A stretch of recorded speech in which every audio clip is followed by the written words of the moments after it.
Espero hayan tenido una semana muy productiva. Ya tenemos al arquitecto por acá, entonces le voy a ceder todo el espacio, Arqui. Ceci, buenos días. Solo veo que en el mensaje están poniendo que den acceso. No sé, todavía hay personas en sala de espera. No, no, doña Celina, no había aceptado a nadie cuando escribieron eso. Pero ya están todos, no tenga pena, ya están todos Gracias. por acá. Arqui, no sé si me escucha. Sí. Muy bien. Le doy todo el espacio, Arqui. Muchas gracias. Muchas gracias. Estoy abriendo la presentación. Sí, no se preocupe. Si sigue teniendo problemas con su internet, pues por mí puede apagar su cámara para que no le dé problemas, Arqui. Que yo creo que logramos resolverlo. Vinieron las gentes de Telgua y todo. Qué bueno. Lograr. Qué bueno. Muy bien.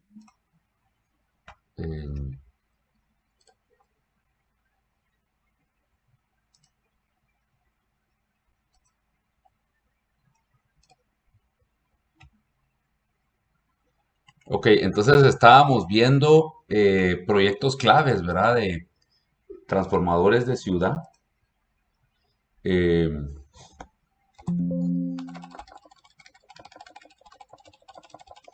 eh, y en el caso de Guatemala, pues uno de ellos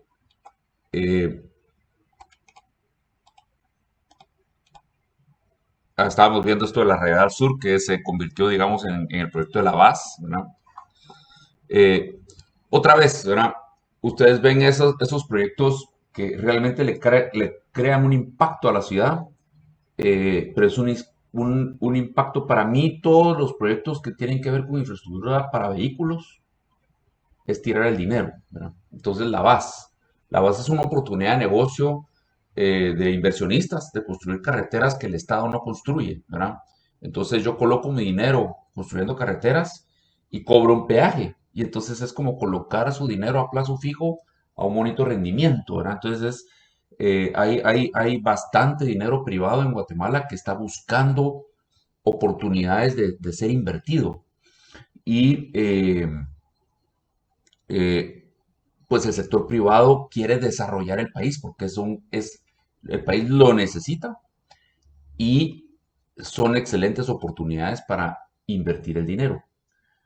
Un ejemplo de eso es, por ejemplo, la electrificación del país, ¿verdad? La electrificación del país tomó 10 años, pero fue simplemente un cambio de ley donde se le permitió, se le quitó al Estado el monopolio de generar la energía y se le permitió al sector privado generar energía y venderla. Básicamente el Estado de Guatemala tenía que lograr que se produjera más energía eléctrica, pero ellos ya no podían ponerse a licitar a hacer más hidroeléctricas estatales, ¿verdad?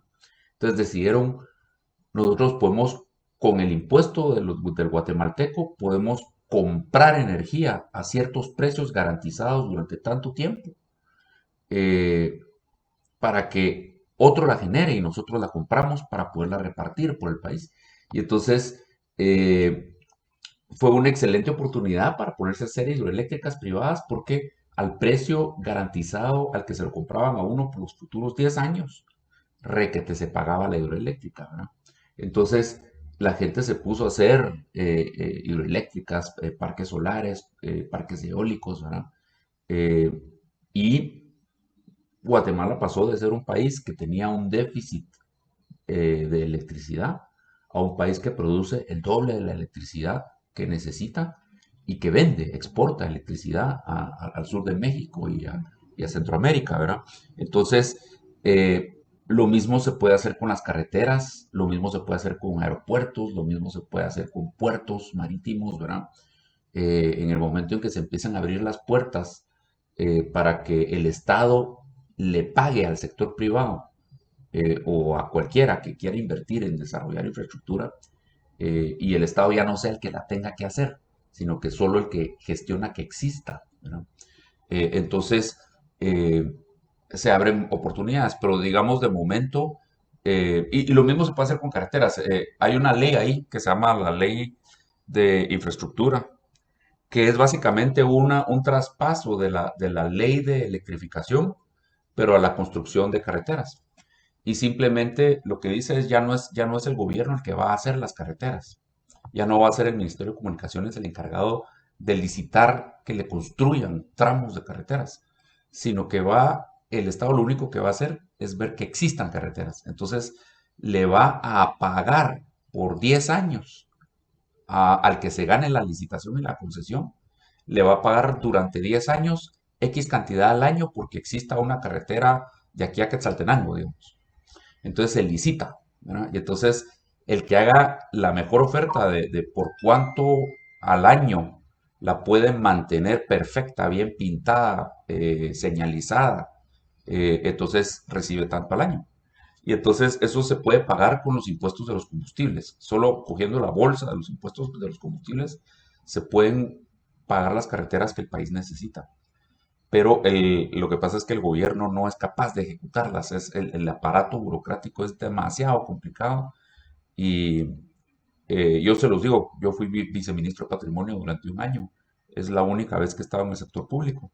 Es complicadísimo ser empleado público. Cuando uno tiene un puesto público es totalmente al revés que el sector privado. Uno solo puede hacer lo que el puesto permite. Uno no puede hacer nada más. En el sector privado uno puede hacer todo lo que no está prohibido. Uno tiene libertad de hacer todo lo que no está prohibido. Y en el sector privado uno no se quiere gastar dinero que no es necesario gastarse. Uno es mucho más eficiente porque el dinero no hay que gastárselo si no tiene sentido. En el gobierno uno tiene asignado un presupuesto que se espera que uno se lo gaste. Uno tiene la obligación de gastárselo. Porque si uno no se lo gasta, es como que uno no está haciendo todo su trabajo, ¿verdad? Si el Viceministerio de Patrimonio tenía asignado tanto presupuesto para mantenimiento de ruinas y de museos y de centros históricos para el año 2015 y no se lo gasta completo, es porque no mantuvo bien las ruinas y no mantuvo bien los museos, entonces uno está como cayendo en incumplimiento de deberes. Entonces los burócratas siempre están viendo cómo gastarse todo su presupuesto y hacerlo, digamos, cumpliendo con todos los requisitos que el puesto les obliga, ¿verdad? Entonces el aparato estatal está diseñado para no funcionar, la verdad, está diseñado para no funcionar. Entonces en el momento en que el gobierno tenga que dejar de hacer las cosas, que ya no sea el que tiene que hacer los aeropuertos, el que ya no tiene que hacer los puertos, el que ya no tiene que hacer las carreteras, sino que simplemente los ministros se tienen que encargar de alquilar quién se las haga, ¿verdad? Va a ser más fácil, ¿verdad? Entonces, el concepto es ese y la idea es que se construirían todas las carreteras que el país no tiene y se mantendrían bien, ¿verdad? Porque si a mí no me están dando una licitación para que yo la construya, sino que para que yo la mantenga la construya y la mantenga bien pintada e iluminada durante 10 años, entonces yo la construyo con los mejores estándares para que me salga más barato el mantenimiento, ¿verdad? Y la hago lo más eficiente y lo mejor diseñada posible. En lugar de las carreteras que tenemos ahora, donde la persona con tal de ganarse el contrato, licita lo más barato y de ahí se ahorra todo lo que se puede en la construcción y de ahí vienen los derrumbes y todas las deficiencias. Pero en fin, entonces el concepto de la VAS es parte de ese anillo metropolitano que nunca se construyó, pues entonces vino un grupo, No se compremos escucha. la tierra y lo hacemos, ¿verdad? Pero el problema con respecto a la ciudad es que la ciudad se extiende. Todas las carreteras producen ese efecto que produjeron las autopistas de Eisenhower, que ya les conté, y que produjeron los suburbios, ¿no? Entonces, con la VAS, eh, lo que podemos anticipar un poco que va a pasar cuando ya conecte bien, ¿verdad? Y que de verdad uno se pueda venir desde Villanueva hasta la Atanasio sin interrupción.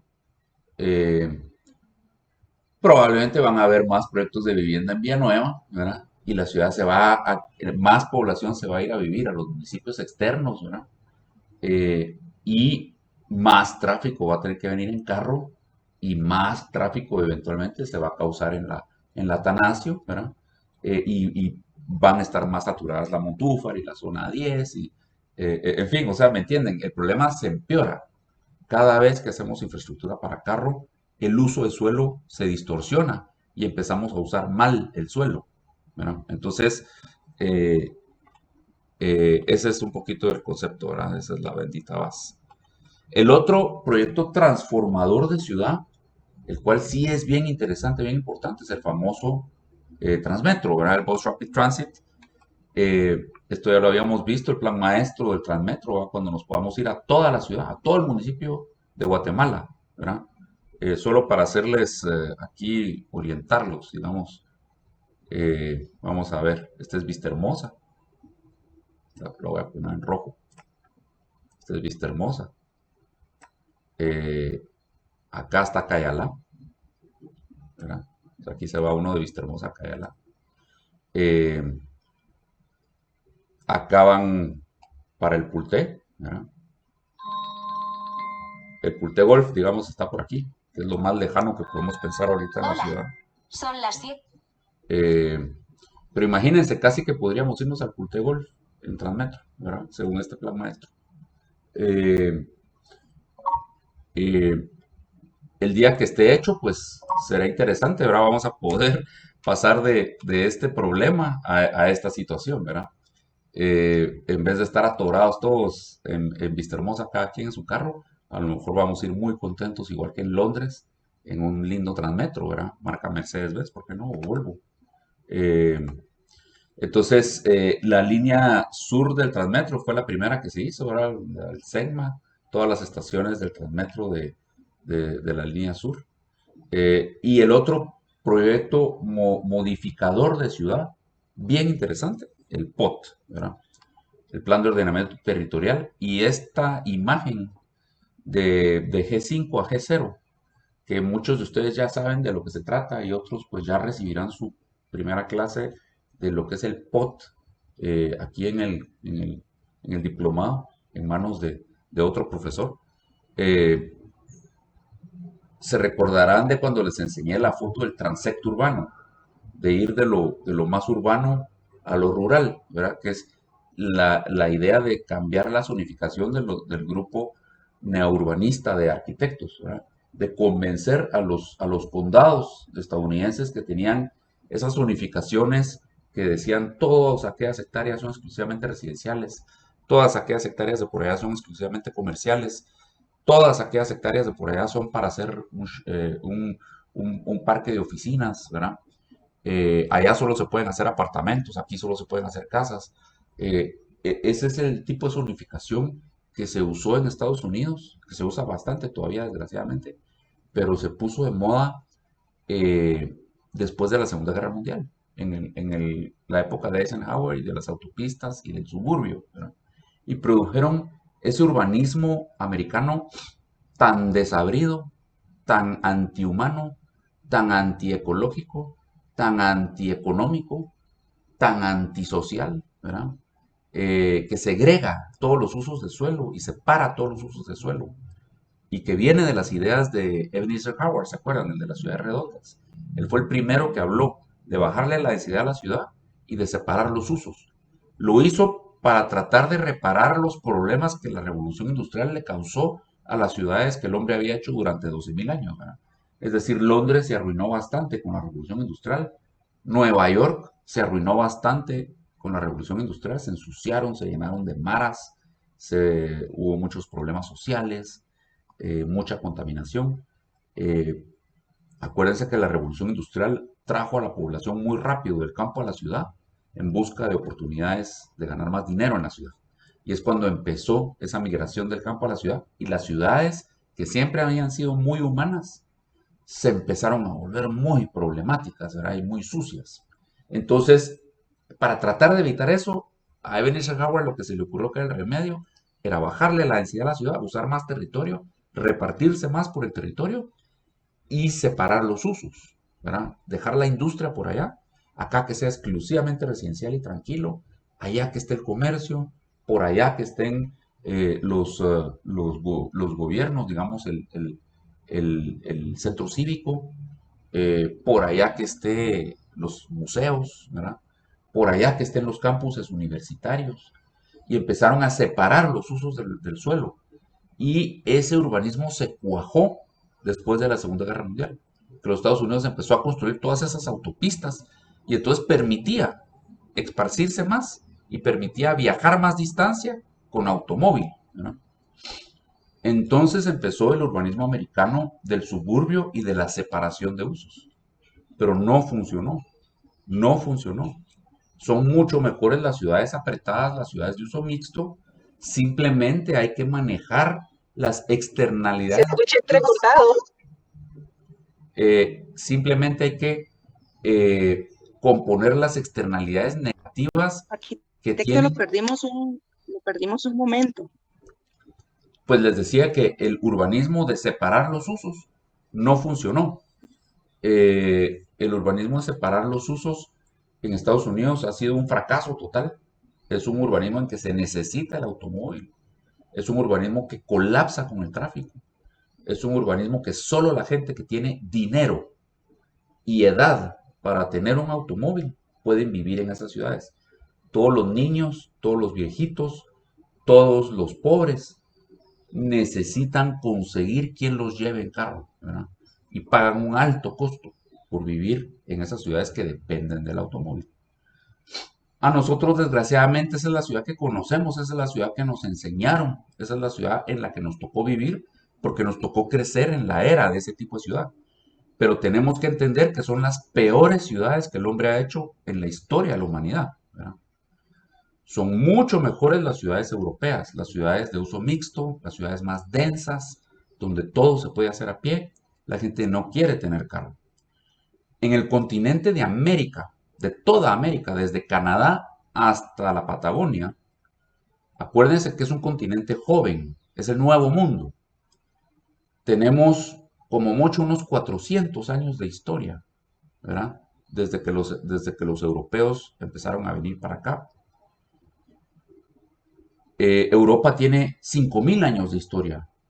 América tiene 500, ¿verdad? Tiene la 10ª parte. Entonces, nuestras ciudades son muy jóvenes y crecieron principalmente después de la Segunda Guerra Mundial, o sea, en estos últimos 70 años.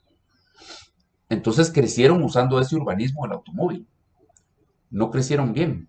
Digamos, ciudades en el continente americano, que ya eran grandes ciudades antes de la Segunda Guerra Mundial, se pueden contar con los dedos. Nueva York,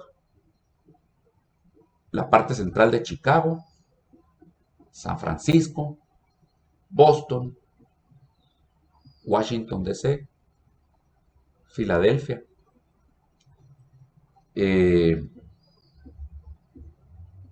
Luego podemos irnos al México, a la Ciudad de México.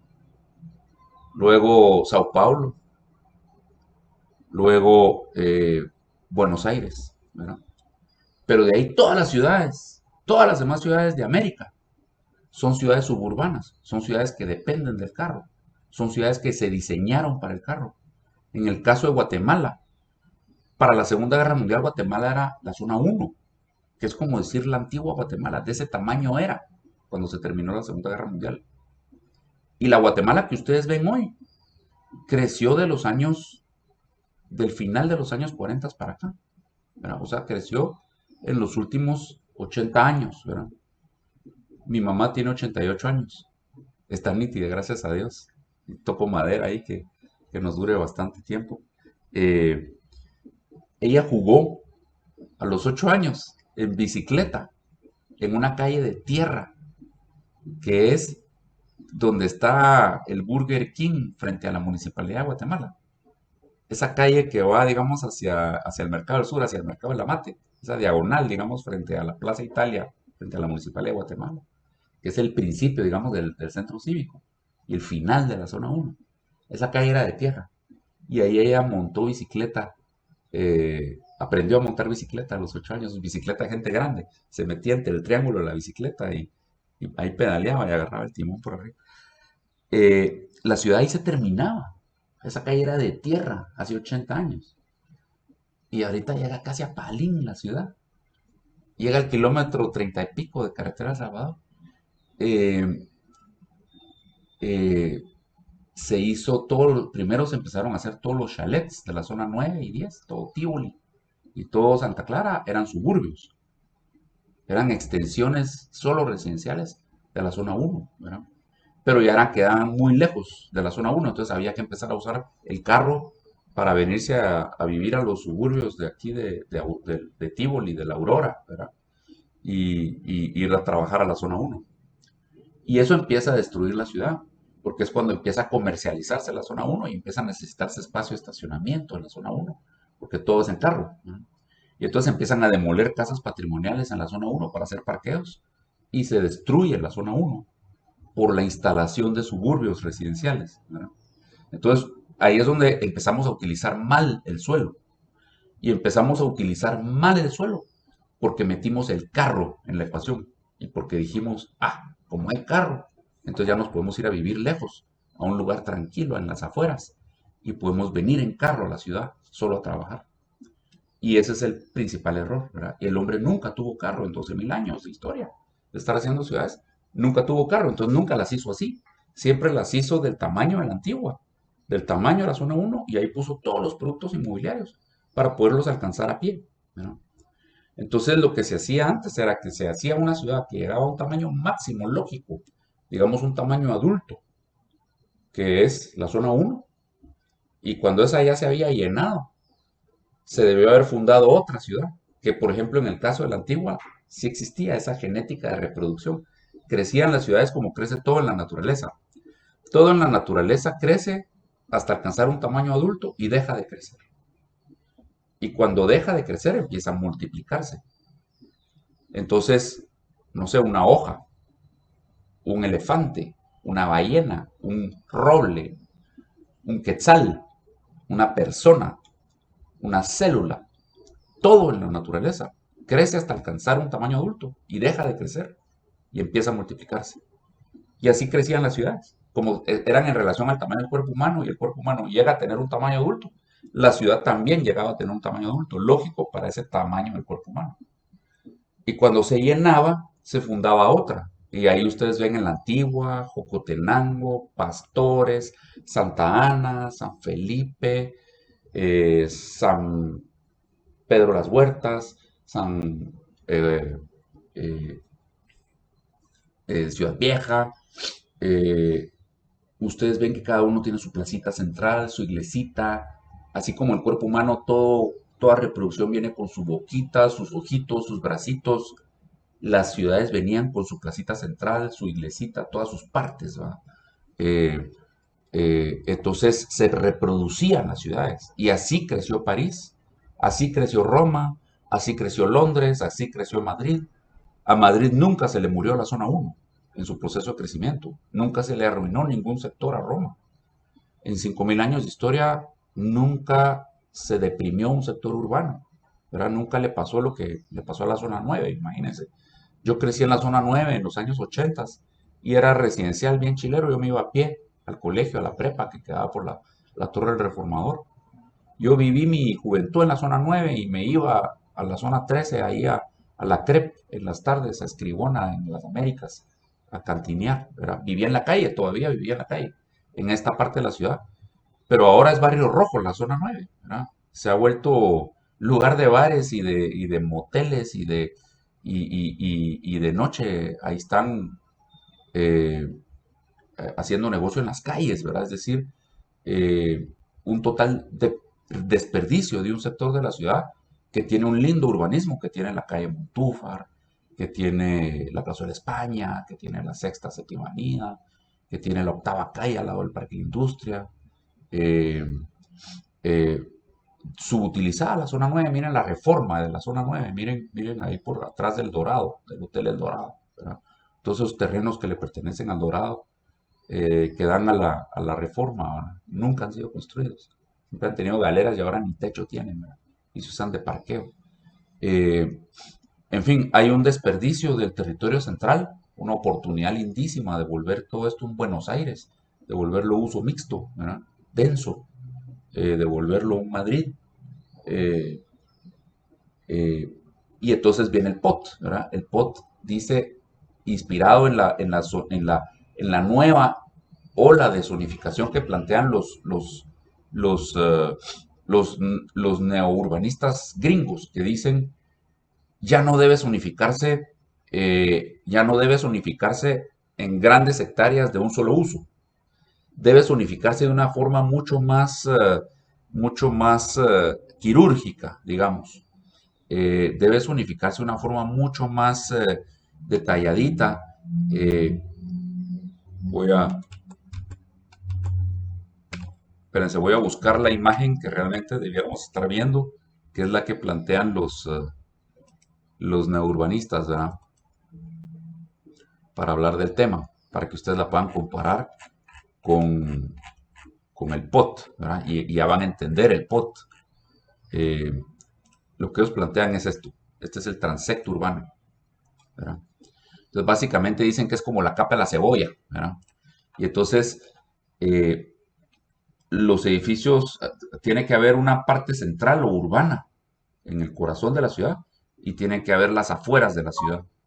Pero uno debe poder caminar de las afueras, debe haber una escala peatonal del tamaño adecuado para el cuerpo humano, para que yo pueda caminar desde la reserva natural de las afueras de la ciudad, pasar por las áreas agrícolas o suburbanas, los chalets, llegar a los townhouses, llegar a los edificios de apartamentos y de oficinas, hasta llegar al corazón de la ciudad.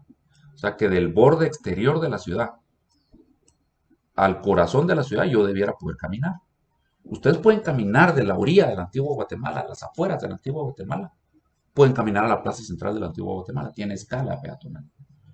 Y en eso podríamos repartir todos los productos inmobiliarios para que haya casas por toda la ciudad, haya apartamentos por toda la ciudad, haya trabajo por toda la ciudad, haya colegios por toda la ciudad. Que si uno quiere vivir en casa no se tenga que ir al kilómetro 30 o a Palín, y que si uno, o a Villanueva, y que si uno quiere vivir en apartamento, pues también lo puede hacer en cualquier lado, ¿verdad? Y que haya casas en la ciudad. Entonces tiene que haber zonificaciones bajas para que se puedan hacer casas, que haya tierra que no sea tan cara para que se puedan hacer casas en la ciudad, ¿verdad? Entonces, las ciudades debieran ser así como digamos, como cebollas, ¿verdad? Una cebolla al lado de otra cebolla, ¿verdad? Y entonces, y al lado de otra cebolla, como imagínense un canasto de cebollas, ¿verdad? Entonces, la Sexta Avenida, digamos que la Sexta Avenida pudiera ir atravesando por aquí, uniendo todas las cebollas, todos los corazones de las cebollas. Entonces yo puedo ir en la Sexta Avenida y resulta que en una parte de la Sexta Avenida es muy urbano y hay edificios y parece la Reforma. Pero después se empieza a volver un poquito menos urbano, es más residencial y voy como, no sé, por donde hay casas. De repente ya hay chalets, de repente hay granjas, se vuelve una carreterita delgada y hay granjas. De repente empiezo otra vez a entrar a una parte donde hay casas. De repente ya hay townhouses, de repente ya empiezan a haber apartamentos y oficinas otra vez, ¿verdad? Y se vuelve otra vez como la forma. ¿Y me entienden? O sea, uno podría sentir que uno va saliendo de la zona 9 y va entrando a la zona 10 y después va saliendo a la zona 10 y va entrando a la zona 5, ¿verdad? Imagínense que así fuera, ¿verdad? Ese sería el ideal planteado por este tipo de zonificación.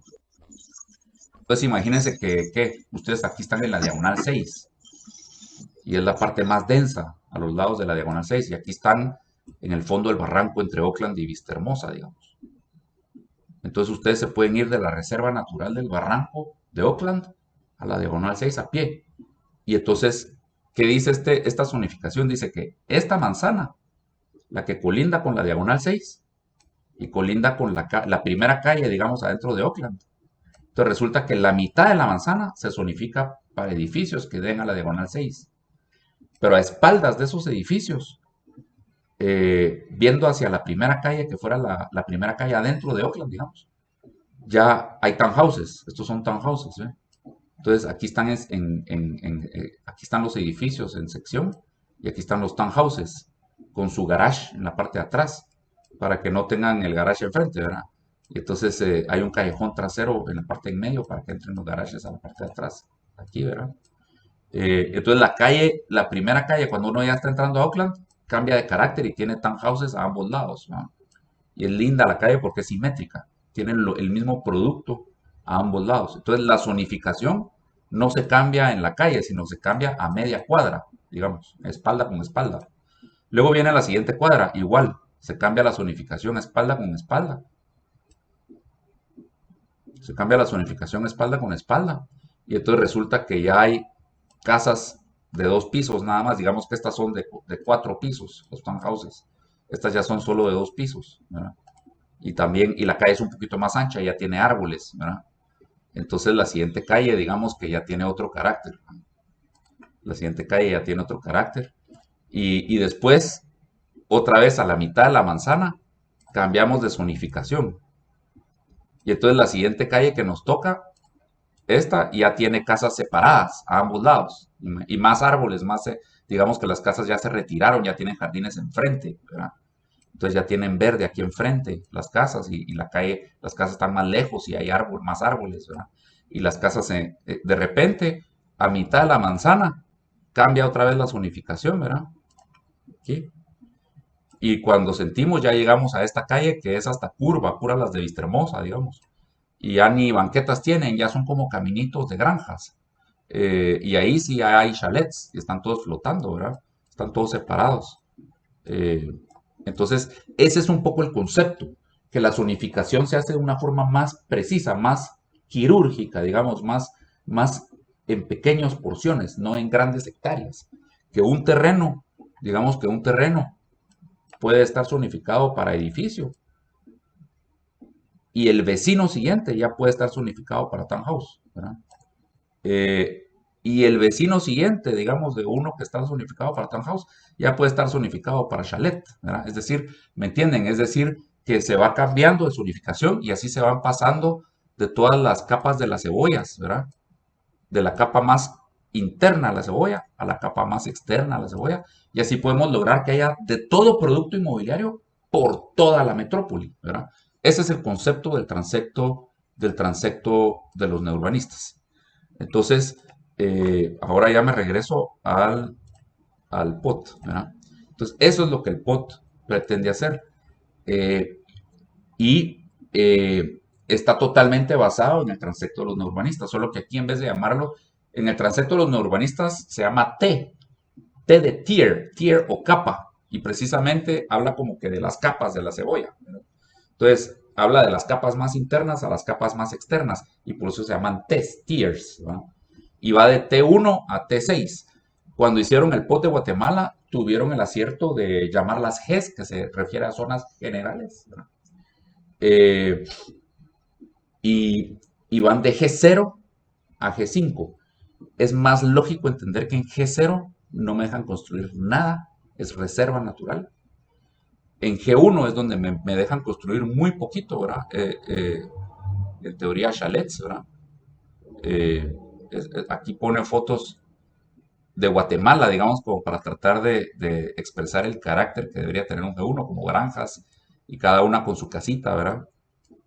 O chalets, piensen en los chalets de la zona 9 y de la zona 10 que ocupaban un cuarto de manzana, una propiedad, y la casa estaba en medio, y todo era jardín, ¿verdad? Entonces, baja densidad, digamos, es el G1, rural, el carácter, ¿verdad? El G2 es semiurbana, ya es como decir, no sé, una zona donde es de casas, ¿verdad? Principalmente de casas, pero ¿qué les dijera yo? Como las orillas de Vistahermosa, de los barrancos, o como decir Oakland, ¿verdad? Esto es cabal como adentro de Oakland, el G2, por decirles. El G3 es lo que está atrás de Calea, ¿verdad? Es Oakland, pero ya cerca de la diagonal 6, ¿verdad? Es de townhouses. Townhouses todavía no, digamos, unos 4 pisos de altura, todavía no vale la pena hacer edificios. Ya se podrían hacer uno que otro edificio, pero realmente debiera ser de townhouses muy urbanos como los de Londres, como los de París, como los de Boston, que son de 4 o 5 pisos cada casa, ¿verdad? Y delgaditos, hay townhouses de 4 metros de ancho, ¿verdad? Y 4 pisos de alto en Boston, y son preciosos, ¿verdad? Con el garaje en la parte de atrás. En Filadelfia existen los famosos eh, Father, Son and Holy Spirit, que son, en Filadelfia estaban las mansiones de los hacendados, digamos, había una calle aquí principal y aquí estaba la gran mansión de los hacendados, ¿verdad? Y luego tenían su terrenote aquí atrás y aquí atrás había un callejoncito de tierra y entonces aquí era donde tenían para guardar los caballos y todo eso, ¿verdad? Entonces la fachada de la calle principal era muy elegante, ¿verdad? Muy linda. 4 o 5 pisos, una calle muy ancha, con árboles y todo, ¿verdad? Filadelfia. Y entonces cuando vino la liberación de los esclavos, vinieron todos, digamos, los de Filadelfia eran muy en pro de emancipar la esclavitud. Entonces la misma gente rica le regaló tierra a sus esclavos y lo que hicieron fue que les partieron aquí a la mitad y lotificaron esto así y les regalaron a sus esclavos terrenitos para que hicieran sus casitas aquí en los callejones de atrás. Entonces vinieron, hicieron un tipo de casa que es fantástico, que es básicamente un ambiente en el primer piso, con unas gradas aquí atrás, un ambiente en el segundo piso y un ambiente en el tercer piso, ¿verdad? Entonces son unas casitas verticales así y su techito triangular aquí arriba, bien altas, pequeñitas y las gradas están atrás. Y entonces digamos que en el primer piso era comedor y cocina. En el segundo piso era sala para estar. Y en el tercer piso dormitorios, ¿verdad? Entonces se llaman Father, Son and Holy Ghost porque es el Padre, el Hijo y el Espíritu Santo, que va a los 3 pisos, ¿verdad? Entonces así se llama la tipología de casa, que es muy característica. Y Filadelfia antigua, la parte central antigua de Filadelfia es muy linda porque tiene una calle muy señorial, muy elegante. Y la siguiente calle es un callejoncito angosto de piedra con casitas pequeñitas que ahora valen millones de dólares, ¿no? Y la siguiente calle otra vez es una calle bien señorial, bien ancha, bien elegante. Y así va, una sí, una no. Está calle, callejoncito, y los callejoncitos están todos hechos de Father, Son and Holy Ghost, y ahora son protegidos, igual que las casas de patio de la antigua. Le dan mucho carácter a la ciudad de Filadelfia, ¿no? Son patrimonio. Pero entonces digamos que hay townhouses que pudieran ser de 4 pisos, ¿verdad? Podríamos vivir atrás de Calea en townhouse, ¿verdad? Luego ya viene el G4, que es como decir la diagonal 6. Edificios, no sé, de unos 10 pisos de alto, ¿verdad? Y luego viene el G5, que es decir, la zona viva, ¿verdad? Las torres de 20 pisos de alto. Entonces, ese es el concepto del POT, inspirado en ese tipo de zonificación que proponen los neurbanistas gringos y cómo lo aplicaron en el caso de Guatemala. No lo aplicaron como capas de cebolla, sino que como la ciudad ya existía, entonces dijeron, ok, donde están los bulevares principales, pongamos que se pueden hacer drenajes más fuertes y se puede poner transporte público y los bulevares son más robustos, ahí pongamos la zonificación más alta, ponemos el G5. Y según nos estamos alejando, digamos, hacia los barrancos de Vistahermosa o los barrancos de Oakland, vamos bajando de densificación y ponemos los Gs más bajos en los bordes. Entonces es como que si fuera una cebolla alargada, digamos. Eh, eh, Ese es un poquito como el concepto de cómo se hizo el POT en Guatemala y este es el mapa POT, ¿verdad? El mapa POT es como decir un mapa de calor, ¿verdad? Donde bien lógico, bien fácil de entender, bien lógico para el ojo, ¿verdad? En lo rojo es donde yo puedo construir más y en lo verde oscuro es reserva natural, ahí no puedo construir nada. Y como el territorio de la ciudad, del Valle de las Vacas, es bien particular porque es plano, pero está lleno de barrancos, porque es un suelo muy suave de ceniza volcánica que durante los años con las lluvias, durante los milenios con las lluvias, se han ido lavando la ceniza y se han formado esos grandes barrancos que interrumpen, digamos, el valle plano, que no es continuo, está interrumpido, separado por un montón de barrancos. Y ustedes en cada península, digamos, en cada península podrían perfectamente hacer una ciudad completa, digamos, Vistahermosa, convertirse en una ciudad, ¿verdad? Los próceres convertirse en otra, ¿verdad? la zona 13 convertirse en otra, ¿verdad? La zona 13 aquí, la zona 12 convertirse en otra, y así, ¿verdad? O sea, podemos usar los barrancos, Cayalá, convertirse en otra, ¿verdad? Eh, Podemos usar los barrancos precisamente como los límites lógicos para nuestros G0s, y de los G0s irnos a donde están los bulevares que atraviesan esas penínsulas geográficas, y en los bulevares poner los Gs altos, ¿verdad? Entonces, un poco así está pensado el POT. Es bastante lógico, está zonificado hasta el Pulte Golf. Digamos, aquí otra vez vamos a buscar el Pulte Golf. Si este es Cayalá, y aquí me fui por aquí. No sé, me pierdo, ¿verdad? Pero yo les diría que por aquí está el Pulte Golf. Bueno, por aquí. Tal vez. Arquitecto, ¿alguien tiene levantada su mano? Sí, adelante, Francisco. Ingeniero, ¿qué tal? ¿Cómo está? Buenos días. Solo tengo una curiosidad. Yo he visto que algunos terrenos tienen a veces POT G3, POT G4, o a veces tienen 2, 3 y 4. ¿Qué se debe eso? Que el mismo terreno tenga tantos POT. Buena pregunta. Fíjate que cuando hicieron este mapa, lo hicieron, o sea, uno cuando hace una ley, la tiene que hacer basada en ciertos patrones, para que después no te digan que a capricho, a mí me pusiste G5 y a mi vecino le pusiste G0, ¿verdad? O G3, ¿verdad? Qué injusto, ¿por qué lo hiciste? ¿Verdad? Entonces uno tiene que crear patrones como reglas de las cuales se va a basar para aplicar los Gs y decir, esta es la ley. En base a estos criterios se van a aplicar los Gs. Entonces, primero se hacen patrones que son genéricos y se le pide a una computadora que los aplique. Y miras cómo queda el mapa. Y ves si eso es lógico o ilógico. Y luego empezás a ver qué hay que componer, que a la computadora no le dio la cabeza, ¿verdad? Y entonces en realidad no, pues no se puede quedar así. Y entonces empezás ya a hacerlo con inteligencia humana, como vas retocando el mapa, ¿verdad? Pero entonces los patrones que se utilizaron para aplicar los Gs son los siguientes. En caso, aquí vamos tal vez me voy a regresar a esta, ¿verdad? Estos dos Gs los hicieron en base a topografía.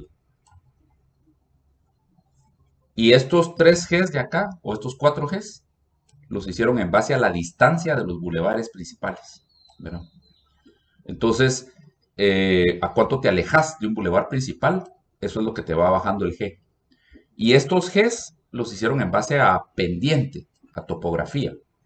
Entonces, digamos, todo lo que está arriba de 40 grados de pendiente, ya no se puede usar. Es G0, se tiene que quedar de reserva. Ahí no te permito que construyas nada, porque no quiero que construyas en cosas que ya son muy inclinadas, porque por los terremotos y los deslaves en la época de los huracanes, que se moja tanto el suelo inestable, y pasa lo que pasó en el Cambrai. Bueno, entonces, es prohibido construir algo que está a más de 40 grados. Y piensen que, digamos, si yo agarro una cubeta de arena y la volteo y la tiro al piso, se forma un volcán que tiene 45 grados de pendiente, ¿verdad? 45 grados. ¿Por qué 45 grados? Porque a 45 grados es donde los materiales descansan, porque por su propio peso ya la fuerza de la gravedad no los empuja a que se aplasten más, ¿verdad? Y a ellos se sostienen porque es lo mismo lo que pesan hacia abajo que lo que empujan hacia los lados. Entonces se estabilizan, digamos, a 45 grados. Y ustedes pueden prácticamente a ojos, si se ponen a analizar el volcán de Agua, o se ponen a analizar la pendiente a los lados del lago de Atitlán, el huacal del lago de Atitlán, o se ponen a analizar casi cualquier montaña, más o menos ven esas líneas de 45 grados. Es la línea natural de reposo de los materiales. No es absoluta ni es exacta, pero es bastante, se da mucho, ¿no? Cuando venimos y hacemos una carretera es cuando la arruinamos, ¿verdad? Porque, digamos, hacen una carretera aquí y cortan aquí, ¿verdad? Entonces ahí sí ya todo esto tendría que hacerse una línea aquí a 45 grados para que todo esto descanse. Todo esto ya está inestable, ¿verdad? Entonces, eso es lo que sucede un poco, ¿verdad? Y por eso es que vemos derrumbes y vemos ciertos problemas, es por la intervención del hombre en la forma natural, digamos, de cómo descansó el suelo. Entonces, ¿qué dicen aquí? Ok, a menos de 45 grados, a 40 grados, es a lo más que puedes llegar, ¿verdad? Entonces, ese es el criterio para el G0. El G1 está entre 40 grados y 20 grados. Y 20 grados. Entonces, 20 grados es una pendiente relativamente mediana, digamos, que todavía puedo construir. Ya tengo que construir haciendo portes y plataformas y tengo que construir en varios niveles, en desniveles, ¿verdad? Es como construir en Santa Rosalía, ¿verdad? Eh, pero se puede construir. Y ya de aquí en adelante, los G se aplican por distancia de los bulevares principales, ¿verdad? Ese es un poco el criterio. Entonces, si nos regresamos al mapa, ¿verdad? Ahí ustedes más o menos pueden ver cómo lo rojo está a lo largo, digamos, de la calle Martí, la carretera al Atlántico, y cómo, digamos, a cierta distancia ya es naranja, un poco más atrás es amarillo, que es el G3, ¿verdad? Este amarillo intenso es el G3. Hay un amarillo pálido, que es el G1, que en este mapa, digamos, se mira como bechito. Es este como bechito que se ve acá, no sé de qué color se mire en sus monitores, pero estos como bechitos que se ven al final de las Vistahermosas. Aquí, ese es el G1. Perdón, ese es el G2. Ese es el G2. El G1 es este verde claro. En este verde claro es donde puedo hacer granjas todavía. Y el verde oscuro es lo que está arriba a 40 grados, que es prácticamente los barrancos, ¿verdad? Las paredes de los barrancos y los fondos de barrancos. Naranjas, ahí es G0, ¿verdad? No puedo hacer nada. Entonces ese es un poquito el criterio. Y luego zonas especiales. Las zonas especiales son las celestes, ¿verdad? El aeropuerto, eh, el, el, el Parque de la Democracia, ¿verdad? En la zona 7, que es este, creo yo. Pues todos estos son el centro cívico, ¿verdad? Eh, no sé qué, este creo que es Matamoros, ¿verdad? O el hospital militar, ¿verdad? Eh, pues estas son zonas especiales, no sé cuál sea cada una, pero esas celestes son zonas especiales. Eh, pero ese es un poquito el mapa POT, y entonces existe un mapa POT que le da total certeza a la zonificación en el territorio, y ustedes, este mapa existe en línea y ustedes se pueden meter bueno, entonces tu pregunta, Francisco, es ¿por qué un terreno puede tener varios POTs? ¿Verdad? Bueno, yo cabal ahorita estoy analizando un terreno que queda aquí en el barranco de Cayala, digamos, este terreno, y es grande, ¿verdad? No quiere pintar esto.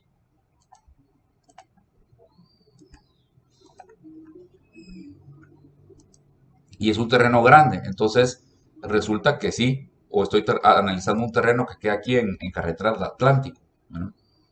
Precisamente estábamos viendo este terreno el otro día, uno aquí, y es grande, es como de 20 manzanas. Y entonces tiene una parte que es G5, que es lo que queda cerca del bulevar.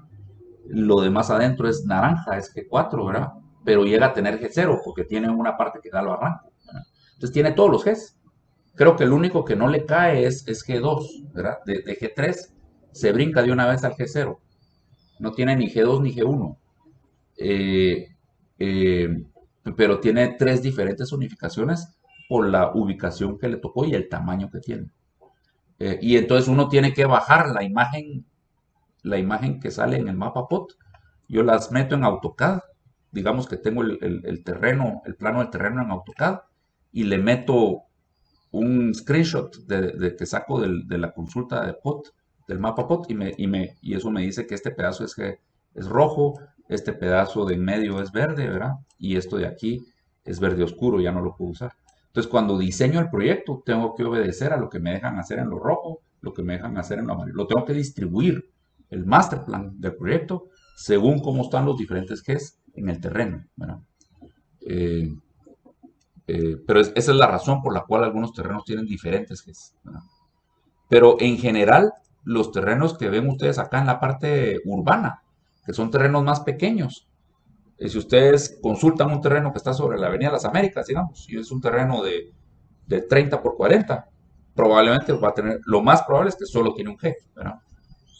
Porque es el que da a Las Américas. Tal vez el de atrás, el que da hacia la 15 Avenida, ese ya tiene otro G, ¿verdad? Pero todo el terreno tiene un mismo G, ¿verdad? Los terrenos urbanos, en la parte que ya está hecha de la ciudad, por lo general tienen un G. Los terrenos en la parte del municipio que no está desarrollada, que es todo el este del municipio, acuérdense que esto llega prácticamente a Palencia, ¿verdad? La zona 24 aquí colinda con la carretera que lo lleva a uno a San José Pinula, ya estamos del otro lado de la montaña del Pulté, y sigue siendo el municipio de Guatemala. Pero es muy accidentado, tiene muchos barrancos y montañas, y por eso ustedes ven que tiene muy poco rojo, muy poco naranja y muy poco amarillo, y es casi todo para granjas o reservas naturales, ¿verdad? Porque no es terreno adecuado para ser ciudad densa. Carla. Una consulta. Si hablamos de ciudades, estamos hablando de que en teoría no nos deberíamos de trasladar de un lugar, de un punto A a un punto B que quede lejísimos para ir a trabajar. Deberíamos de ir a pie, pero si ahí no hay oportunidades de trabajo, ¿cómo quedaría si las mejores oportunidades están en zona 9, zona 10? Sí, ahorita ya está hecha la ciudad. Industria, sí, ya lo que tenemos que hacer es adaptarla, ¿verdad? Es decir, hacemos una ciudad que no creció bien, ¿verdad? Es una ciudad que creció mal, que creció en base al automóvil y entonces se extendió mucho. Pero digamos que podemos pensar que en toda esta parte creció mucho, pero tiene un buen urbanismo, tiene buenas calles, tiene buenas cuadras, tiene buena interconexión. Simplemente no estamos aprovechando bien el territorio. Entonces, en lugar de irnos a vivir a Villanueva, digamos, en el otro municipio, ¿por qué no desarrollamos la zona 9, ¿verdad? La densificamos y la llenamos de apartamentos y trabajamos y vivimos en la zona 9. ¿Y por qué no traemos los colegios otra vez a la ciudad y los hacemos de 4 o 5 pisos como son en Nueva York, ¿verdad? Y los colegios que queden otra vez en la zona 9, ¿verdad? Y que sea otra vez residencial la zona 9 y que se venga a vivir a la zona 9 todos los que viven en San Cristóbal, ¿verdad? ¿Por qué se tienen que atorar en San Cristóbal y sufrir todas las mañanas porque no se vienen a vivir a la zona 9, ¿verdad? Si trabajan en la zona 10? Entonces, ¿me entienden? O sea, ahorita lo que tenemos que hacer es reaprovechar el territorio. Pero yo necesito que esté el mercado para que eso suceda. Entonces, ¿cómo se da el mercado? El mercado se da más rápido si yo no construyo autopistas. Si yo construyo la base, entonces vienen los desarrolladores y dicen, no, mejor vámonos a hacer casas a Villanueva. ¿Para qué nos vamos a poner a hacer edificios en la zona 9? Si ahorita la gente todavía quiere vivir en casa, entonces vámonos a hacer casas a Villanueva, porque ahora con la base se van a poder venir más rápido. Y un montón de babosos dicen, ¿para qué me voy a comprar un apartamento ahí en la zona 9 si todavía me puedo comprar una casa en Villanueva si ahora ya hicieron la base, ¿verdad? Entonces muchos babosos van y compran casa en Villanueva en vez de comprar apartamentos en zona 9. Y 10 años más tarde estamos peor, ¿verdad? Ellos están peor y nosotros estamos peor. Entonces, ahorita lo que hay que hacer es dejar de construir infraestructura para los carros, dejar de hacer pasos a desnivel. Incluso hay que quitarle carros a la ciudad. Hay que quitarle carros a la ciudad. Ahí les voy a contar otra cosa, pero es irnos desviando. Hay unos videos fabulosos en YouTube. Hay unos donde se está estudiando cómo quitarle carros a las ciudades de Estados Unidos. Y eso lo están haciendo en Barcelona, ¿no? Y entonces, al quitarle carros a la ciudad, al quitarle calles donde puedan pasar carros a la ciudad y peatonizamos más calles, hacemos más difícil moverse en carro, pero hacemos más fácil moverse a pie y en bicicleta, y hacemos más agradable muchas de las calles que están ahorita en la ciudad, porque les quitamos mucho tráfico y les quitamos mucho smog, y las hacemos lindísimas para vivir. Y entonces nos pueden empezar a hacer edificios de apartamentos ahí, y va a haber más demanda, porque como va a ser más difícil moverse en carro, entonces la gente se va a desesperar de vivir lejos, y van a querer apartamentos más cerca, ¿verdad? Entonces cambia el mercado. Entonces, así es como modificamos una ciudad que no funciona bien para los carros a una ciudad que sí funcione bien para el cuerpo humano, ¿verdad? pero hay que cambiar el uso del suelo. Los problemas de tráfico de los carros, yo en la primera clase les ofrecí que nadie se los va a poder componer. Los problemas de tráfico, ¿saben cómo se componen? Quitando carros y tranquilizando las calles. Entonces, como se tranquilizan las calles, se vuelven más agradables para vivir y entonces se revitalizan. Y entonces usamos el suelo diferente. Entonces, imagínense, los problemas de carro no es por falta de infraestructura para el carro y no se resuelven con infraestructura para el carro. Los problemas del carro se resuelven con un uso adecuado del suelo y con un buen sistema de transporte público. Si yo me pudiera ir de la Antigua a Jocotenango o a Pastores, que ya está muy lejos para irme a pie, pero me pudiera ir en un lindo Transmetro y no tuviera que agarrar el carro. Es como irme de la zona 9, de la ciudad de la zona 9, digamos a la ciudad de la zona 5. Pensemos que la zona 5 es toda una ciudad y la zona 9 es toda una ciudad, que el Montúfar es la plaza central de la zona 9 y la zona 5, San Pedrito, es la plaza central de la zona 5. Yo quiero ir a visitar a un primo que vive en Jocotenango, yo vivo en la Antigua o vivo en Ciudad Vieja y me voy en Transmetro. En París yo vivo en La Villette o vivo en Montparnasse y quiero ir a visitar a un primo que vive en Montmartre, me voy en metro y el metro me recibe de la plaza central de la Antigua y me deja en la plaza central de Jocotenango y ahí camino ya a la casa de mi primo, ¿verdad? Si el Transmetro nos llevara a Cayalá y yo pudiera bajar del Transmetro y caminar a la casa de mi primo, esta ciudad funcionaría como París, ¿verdad? Entonces, adentro de la ciudad todo lo hago a pie y para irme a la otra ciudad de la metrópoli me voy en transporte público. Entonces no se necesita carro. Entonces los problemas de tráfico se resuelven quitando el carro, poniendo transporte público y haciendo un uso adecuado del suelo. Un uso más compacto y más mixto del suelo. Entonces otra cosa bien interesante de esta forma de zonificar es que si se fijan, zonificamos por intensidad de construcción y no por uso, ¿verdad? Es decir, en lo rojo yo puedo construir más, en lo amarillo puedo construir menos y en lo verde oscuro no puedo construir nada. Pero no me están diciendo lo amarillo es residencial, lo rojo es comercial. Eso sí que no. Si yo quiero hacer un edificio de apartamentos al lado de la Avenida Las Américas y lo quiero hacer de 20 pisos, lo puedo hacer de apartamentos y de 20 pisos. Si yo lo quiero hacer de oficinas, lo puedo hacer de oficinas. Y si yo quiero poner un despacho de abogados al fondo de Vistahermosa, en una casa, lo puedo hacer. Y si quiero poner un restaurante en una casa, lo puedo hacer. Buenísimo. Porque todos los que viven cerca pueden llegar a pie al restaurante. Mientras más uso mixto sea la ciudad, mejor. Así es Europa, así es la Antigua, así era la zona 1. Mientras más uso mixto es la ciudad, mejor. Entonces yo ya no zonifico por usos. Yo ya solo zonifico por intensidad de construcción. En los Gs altos yo puedo construir más y en los Gs bajos no puedo construir mucho. Ángela. Juan Pablo, una pregunta. Digamos, yo vivo aquí en la zona 14, pero a mí me preocupa, lógicamente, ¿verdad?, que hay tanto edificio. ¿Cómo es que se va a solucionar todo el problema del agua, los drenajes y todo eso, poniendo tanto edificio y viendo tanta gente aquí ya densificando esta zona? Porque esa zona 14 yo veo también que es peatonal, porque todo el mundo salimos o salen a caminar y van a la iglesia y van a todo, y casi puede La zona 14 se está caminar. componiendo. La zona 14 se está componiendo con la densificación.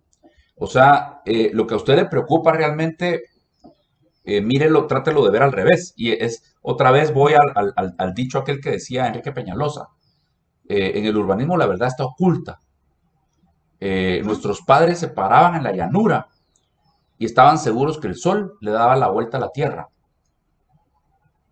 Pero es al revés, ¿verdad? El urbanismo es al revés. Entonces, digamos, usted ve tanta construcción en la zona 14 y usted piensa que es malo, que cómo se va a resolver el agua y cómo se van a resolver los drenajes. Es bueno, porque con la construcción de cada edificio se densifica, se pone a vivir más población en un mismo punto donde antes estaba, digamos, desperdiciado el territorio en un chaletón que ocupaba un cuarto de manzana y solo vivía la abuelita, ¿verdad? Y la cocinera de toda la vida, y solo ellas dos vivían en un cuarto de manzana. En cambio ahora ya vive más gente en un mismo lugar, en una misma cantidad de tierra. Entonces pueden haber más tiendas cerca. Con la construcción de ese edificio, como los requerimientos actuales son diferentes, el edificio lleva planta de tratamiento, entonces el agua que se está soltando del edificio está tratada, ¿verdad? Entonces ahí se va resolviendo un poco los problemas de drenajes, ¿verdad? Eh, eh, Además, la MUNI pide por la licencia de cada edificio, pide un montón de obras extras, ¿verdad? Donde uno le tiene que reparar drenajes hasta llegar al colector, incluso hacerle ciclovías, es decir, se han sacado licencias en la zona 14 para hacer edificios que han tenido que hacer ciclovías de las Américas, ¿verdad? Eh, o sea, al construirse un edificio nuevo, la MUNI gana dinero y también pide obra pública, ¿verdad? Entonces, el desarrollador tiene que pagar ciertas cosas de infraestructura pública que van mejorando la infraestructura. El problema del agua potable sí es un problema porque hay una mala gestión, ¿verdad? De cómo se está gestionando el agua y a eso hay que cambiar una escuela, pero se puede componer también. Y se puede componer a través de la construcción de los nuevos edificios, ¿verdad? No me voy a meter a esos detalles porque son técnicos, pero créame que con la construcción, con la reutilización del suelo y densificar la ciudad, la zona 14 ha mejorado muchísimo. Lo que digo es, trate de ver que el sol no le da la vuelta a la tierra. Todas esas tiendas y todo lo peatonal que se ha vuelto a la zona 14 ha sido precisamente por la zonificación. Antes nadie caminaba a la zona 14, todo el mundo usaba carro porque era muy inerte la zona 14, porque todas las fachadas eran garajes y muros y alambre espigado. Pero como ahora la MUNI pide que uno haga transparente el primer piso del edificio, y si uno lo hace, le da más metros cuadrados. Han aparecido un montón de cafecitos y de lobbies de edificios que tienen vidrio y se ha ido volviendo más segura la zona 14 porque la arquitectura se está conectando otra vez con el espacio público y está volviendo la calle más segura porque la vigila, ¿verdad? Cuando le damos la espalda con la arquitectura al espacio público y levantamos los muros de las casas y ponemos alambre espigado hasta arriba y ponemos los garajes y no hay ni una ventana de ninguna casa que dé a la calle, le damos la espalda al espacio público con la arquitectura y hacemos tremendamente inseguro el espacio público. Cuando conectamos la arquitectura otra vez al espacio público, como se hizo en 4 grados norte, por ejemplo, hacemos un oasis en la zona 4, que es bien diferente donde está la arquitectura conectada con el espacio público que el resto de la zona 4, ¿verdad? Entonces, es bien fácil volver más segura la ciudad y más humana la ciudad si hacemos la arquitectura al nivel del peatón totalmente conectada con el espacio público, ¿verdad? Entonces, eso se ha ido logrando precisamente con la construcción de estos nuevos edificios y los negocios y los restaurantitos que han aparecido en la zona 14, la han ido mejorando. Entonces, y la densificación es buena porque con más densificación el transporte público va a ser más factible porque va a haber más pasaje en menos distancia, entonces se va a tener que subsidiar menos el transporte público, ¿verdad? Con más densificación, los drenajes, el tratamiento de aguas, todo es más barato, la recolección de basura, la repartición de la pizza, todo es más barato porque son menores las distancias y más grande el mercado, ¿verdad? Entonces, la repartición de la electricidad, todo es más barato cuando vive la gente más junta. Entonces, la densificación es buena, ¿verdad? Esas son cosas que no son aparentes en el urbanismo, pero son reales, ¿verdad?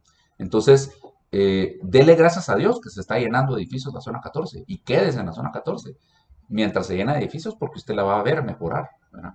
Es lo mismo que está pasando en la zona 4, ¿verdad? Y hay que impulsar la zona 9, hay que impulsar la zona, ¿verdad? Pero bueno. Gracias.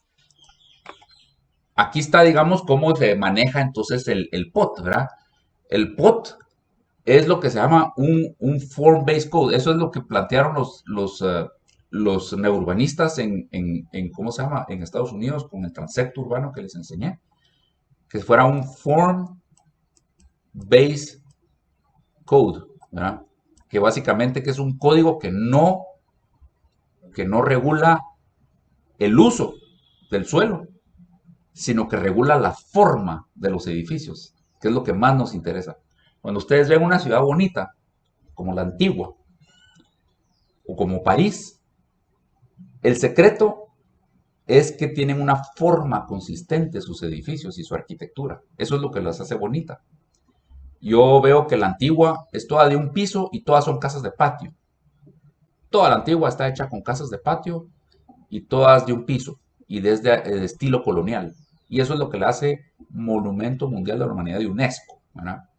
Eso es lo que lo hace la ciudad más linda de Centroamérica, literalmente, pues, o sea, la que le sigue pegadita se llama Granada, en Nicaragua, es preciosa, pero es más moderna, es más estilo París, es más estilo como la zona 1, pero es preciosa la ciudadcita ahí al lado del lado de Nicaragua.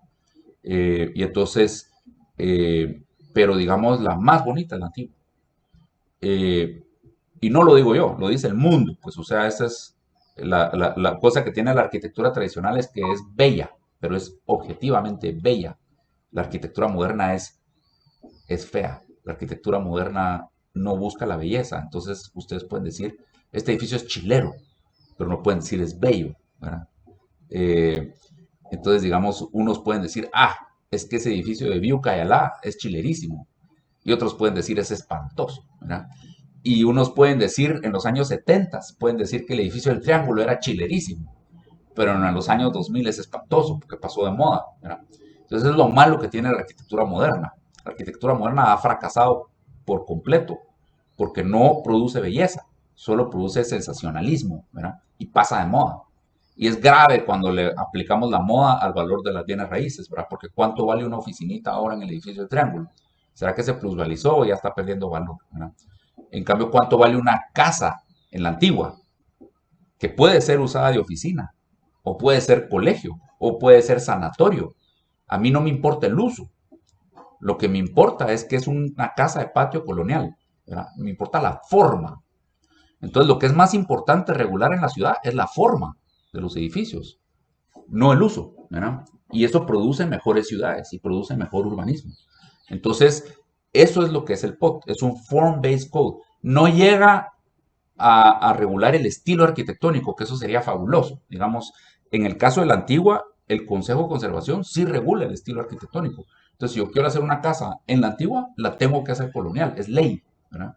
Es parte de la ley de protección de Antigua y tengo que usar las reglas de la arquitectura colonial española antigüeña, ahora que tiene ciertas proporciones de ventana, ciertos materiales que puedo usar, ciertos colores que puedo ponerle a la fachada.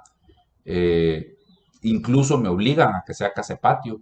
No puedo hacer la colonial solo la fachada, tiene que ser toda la casa. Tiene que ser antigüeña, tiene que ser casa de patio, hasta el tipo. Hay tres capas que lleva una ciudad, ¿verdad? Una ciudad lleva un buen urbanismo, que es un buen diseño de cuadras y calles. Ese es como un buen plan maestro, digamos, es la capa básica.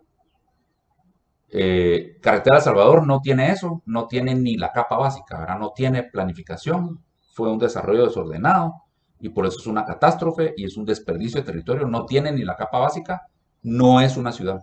La gente me dice es que es una ciudad porque hay de todo, es lo que les dije el otro día. Está el reloj desarmado y todas las piezas están puestas sobre la mesa, pero eso no es una ciudad. El reloj no está dando la hora, están todas las piezas, pero no es un reloj, ¿verdad? Entonces, ese plan maestro le hizo falta a Carretera El Salvador y por eso no compren, ni vendan, ni hay futuro en Carretera El Salvador, ¿verdad?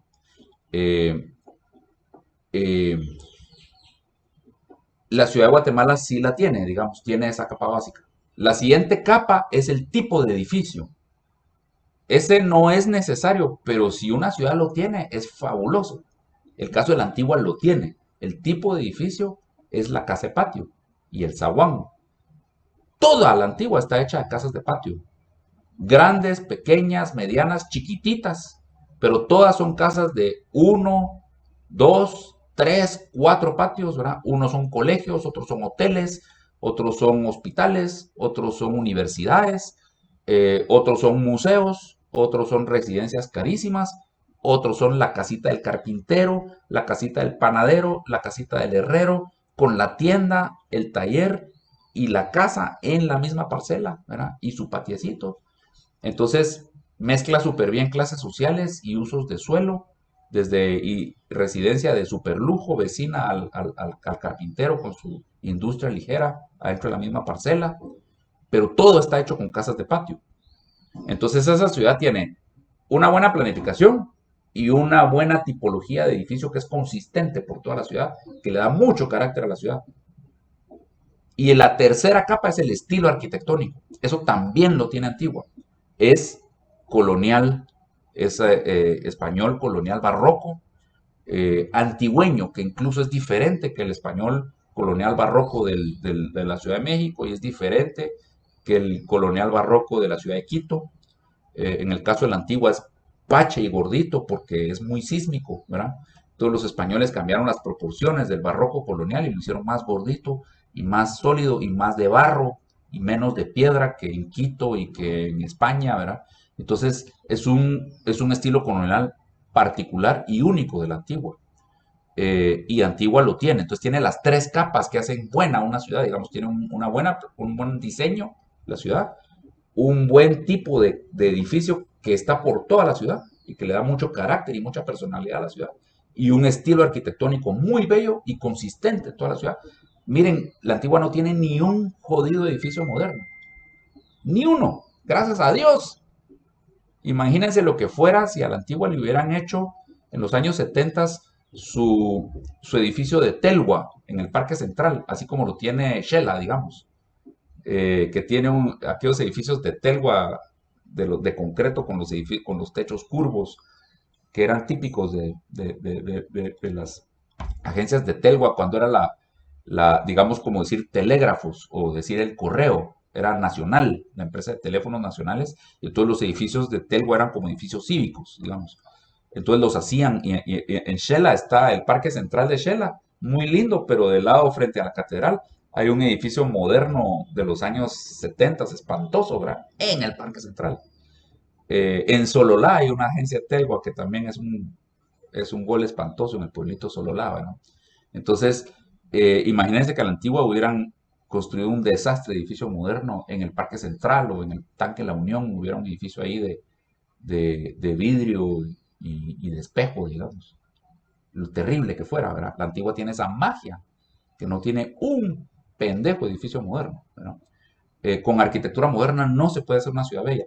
El POT de Guatemala rige la forma del edificio, nada más, no llega a regir que tengan que ser edificios, no llega a regir la forma lo suficiente para decir que tengan que ser de patio. Solo rige la forma exterior, digamos como el envolvente del edificio.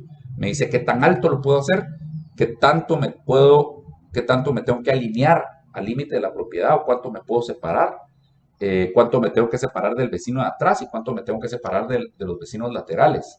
Entonces me está como poniendo la envolvente máxima que yo puedo utilizar. Entonces hasta ahí me rige la forma. No me rige más la forma, no me dice que adentro lo tengo que hacer de patio, que tiene que tener, en Antigua sí, ¿verdad? En Antigua sí el Consejo de Conservación rige la forma, incluso hasta que tiene que ser de patio, ¿verdad? Pero rige la forma y no rige el uso, el POT de Guatemala, ¿verdad? Rige el envolvente, ya no llega a regir el estilo arquitectónico. Yo lo puedo hacer colonial, lo puedo hacer moderno, lo puedo hacer feo como Viucayalá si quiero, ¿verdad? Pero lo puedo hacer como yo quiera. Lo puedo hacer tradicional como Cayalá o lo puedo hacer feo como Viucayalá, ¿verdad? Tengo la libertad, no estoy regido por el estilo arquitectónico. Entonces eso es un Form-Based Code. Si ustedes ven una tabla de cada G, digamos, aquí está del G1 al G5, acuérdense que en el G0 no me dejan construir nada, o sea que no estamos viendo las tablas del G0, sí la hay, pero no la vamos a ver. En esta primera parte, ¿se acuerdan cuando les hablé de la temporalidad del urbanismo? ¿Cuánto dura el urbanismo en el tiempo? Y les dije que el ciclo del fraccionamiento o de la lotificación dura siglos, porque si yo lotifico mal un territorio, como lo dicen con Carretera de Salvador, esos problemas durarán siglos, porque se va a tardar mucho tiempo antes de que alguien, digamos, vaya comprando todas las casas del condominio, las luces, para deshacer el condominio y poderle meter calles comerciales y interconectarlo con piedra parada y componer ese problema. Eso va a tardar siglos, ¿verdad? Por muchos siglos, como se vendió en condominio. Va a ser muy difícil convencer a los condominios de abrir el condominio, de meterle tiendas adentro y devolverlo a una ciudad, ¿verdad? Es muy difícil poner a todos los condominios de acuerdo, ¿verdad? Entonces, como está todo vendido en condominios mal conectados, todo Carretera El Salvador, es muy difícil y va a tomar siglos componerlo, ¿verdad? Yo no lo voy a ver, no creo verlo, no se me ocurre cómo lo van a hacer. Yo creo que por siglos va a ser muy feo vivir en Carretera de Salvador, ¿no? Entonces, eso es un mal ciclo del fraccionamiento. Luego viene el ciclo de la construcción. Esto dura décadas. Si yo vengo ya a un edificio espantoso en la zona 1 y me paseo en la zona 1 y lo hice en los años 60, como el edificio del centro, digamos, ahí que se mira desde el Parque Central, el edificio del centro en la 8ª calle, y ya se ve espantoso, pues, o sea, tal vez en la época de los 60, 70 que se hizo el brutalismo, que eran esos como piezas pesadas de concreto, era el estilo arquitectónico que estaba de moda, estilo el campus de la Landívar, ¿no? Ese edificio se parece al campus de la Landívar, pero es una torre. Rompió parte del pasaje a Isinena, el pasaje de las 100 puertas, ¿verdad? Un pedazo lo rompió y ocupa esa esquina. Es espantoso el edificio, ese edificio hay que demolerlo. Algún día lo van a demoler. No va a durar siglos, ese va a durar décadas, ¿verdad? Entonces, el ciclo de la construcción dura décadas. Tengo que tener cuidado también con el ciclo de la construcción, pero si yo lo arruino, es un problema que es un problema por décadas. O digamos, hablando otra vez de densificar la zona 14 o densificar la zona 9. Se hicieron chalets ahí en los años 40 y 50, pero han durado solo unas décadas, y unas décadas después ya es hora de tirar el chalet y hacer edificios, ¿verdad? Entonces, pero el ciclo de la construcción dura décadas, y el ciclo de la utilización, si la casa se usó de bufete de abogados después de haber sido casa y luego se volvió restaurante, y luego otra vez se volvió oficinas, eso dura años, y el ciclo de la operación dura días, ¿verdad? ¿A qué hora llegan el gas propano del restaurante? Eso es a ciertas horas de la madrugada. ¿A qué horas abre el restaurante? ¿A qué horas ya tiene que cerrar por la ley seca? Eso dura horas, el ciclo de la operación. Entonces, el urbanismo tiene diferentes temporalidades. Entonces, digamos, en las tablas de POT, en esta parte de arriba, se regula la forma de hacer el fraccionamiento, o sea, la forma de lotificar. Qué ancho tienen que tener los terrenos, qué tamaño máximo de cuadras debiera de tener el plan maestro, ¿verdad? Cómo lotificar se regula en esta parte de arriba de la tabla. Cómo la forma que tiene que tener la construcción, cómo hacer los edificios y las casas se regula en esta parte en medio. Qué tanto me tengo que retirar de los vecinos, qué tan alto lo puedo hacer, cuántos metros cuadrados puedo construir dependiendo del tamaño del terreno. Todo eso se regula en esta parte en medio de la tabla. Y el uso se regula aquí abajo, ¿verdad? Cuánto es comercial, cuánto es residencial. Sí se regula un poco el uso, pero esto es secundario, digamos. Pero eso es un poquito, ahí ya les di como que los criterios que están detrás del POT. Entonces esta es la tabla para lo que puedo hacer en el G4, esta es la tabla para lo que puedo hacer en el G5, esta es la tabla para lo que puedo hacer en el G3 y esta es la del G1, ¿verdad? Entonces, así está organizado el POT, es muy lógico, es muy fácil de utilizar, no es perfecto, tiene un montón de errorcitos en estos parámetros, ¿verdad? Que hay que irle ajustando y componiendo. Y cuesta mucho que la MUNI acepte que vale la pena revisarlo y cambiarle ciertas cosas. Pero un error fundamental que tiene, se los voy a decir como urbanista, es que produce demasiada, la forma para los G5 o G4 es demasiado grande. Produce hacer edificios demasiado grandes en un G5. Produce hacer edificios demasiado grandes en un G4. Entonces, ¿qué ha hecho eso? Ha encarecido la tierra demasiado, ¿verdad? Porque la gente dice, mi terreno en zona 14, que es G5, tiene que valer más de $1,000 la vara. Y entonces ha encarecido demasiado la tierra. Si hubieran hecho algo más lógico y hubieran querido hacer un París, en París no hay rascacielos, en Madrid no hay rascacielos. Entonces el G5 debió haber sido de 6 pisos de alto. El G4 debió haber sido de 4 pisos de alto, digamos. El G3 debió haber sido de 3 pisos de alto. El G2 de 2 pisos de alto y el G1 de 1.5 pisos de alto, digamos, para chalets, ¿no? Debió haber producido mucho menos edificabilidad del POT desde que lo hicieron. Entonces, el valor de la tierra sería más lógico por todo el Valle de Guatemala y sí habrían casas en la ciudad de Guatemala, ¿verdad? Pero por haber permitido G5 de 32 metros de altura, ¿verdad? De 20 pisos de alto, 64 metros de altura, perdón, de 20 pisos de alto, encarecieron tanto la tierra, se especula tanto con la tierra, que ahora solo edificios se pueden hacer y ese es el problema que ve Ángela en la zona 14, que le siente que le están densificando demasiado la zona 14 y sí se la están densificando demasiado. Quedaría más bonita si se volviera toda de 6 pisos, como París, ¿verdad? Sería mucho menos grotesca, digamos. Ese es un error que sí tiene el POT, que lo hicieron demasiado alto, ¿verdad? Y eso también se tarda más en construirse la ciudad, porque imagínense, se tiene que volver toda la zona 14 de 20 pisos de alto antes de que empecemos a hacer la zona 9, ¿verdad? En cambio, si la zona 14 solo pudiera ser de 6 pisos de alto y la zona 9 también, ya estarían hechas las dos, ¿verdad? Ya estarían terminadas las dos y ya viviríamos en Buenos Aires. Entonces, ese es también el problema de haber hecho un POT con demasiada edificabilidad. Pero eso sí es un error que jamás lo van a poder componer porque uno ya no puede retroceder, ya no le puede decir a la gente, en tu G5 ahora ya solo vas a poder hacer 6 pisos. Eso ya no se puede hacer, ¿verdad? Entonces, la cantada ya está hecha, ¿verdad? Entonces, digamos que todos estos son errores que hay que aprender para hacer los POTs de las ciudades aledañas a la ciudad mala, que también van a crecer muy rápido. Ahorita estamos trabajando en el POT de la Antigua y los 6 municipios vecinos, y ya les contaré un poco de eso. Todavía está en ciernes y está muy temprano para poderlo enseñar y discutir, pero estamos trabajando, ya llevamos un año en eso, y nos está quedando un POT mucho mejor que el de la ciudad de Guatemala, Lo que va a perdimos, producir una ciudad perdimos mucho. unos Adelante, vamos a ver, segundos. vamos a ir en orden. María León.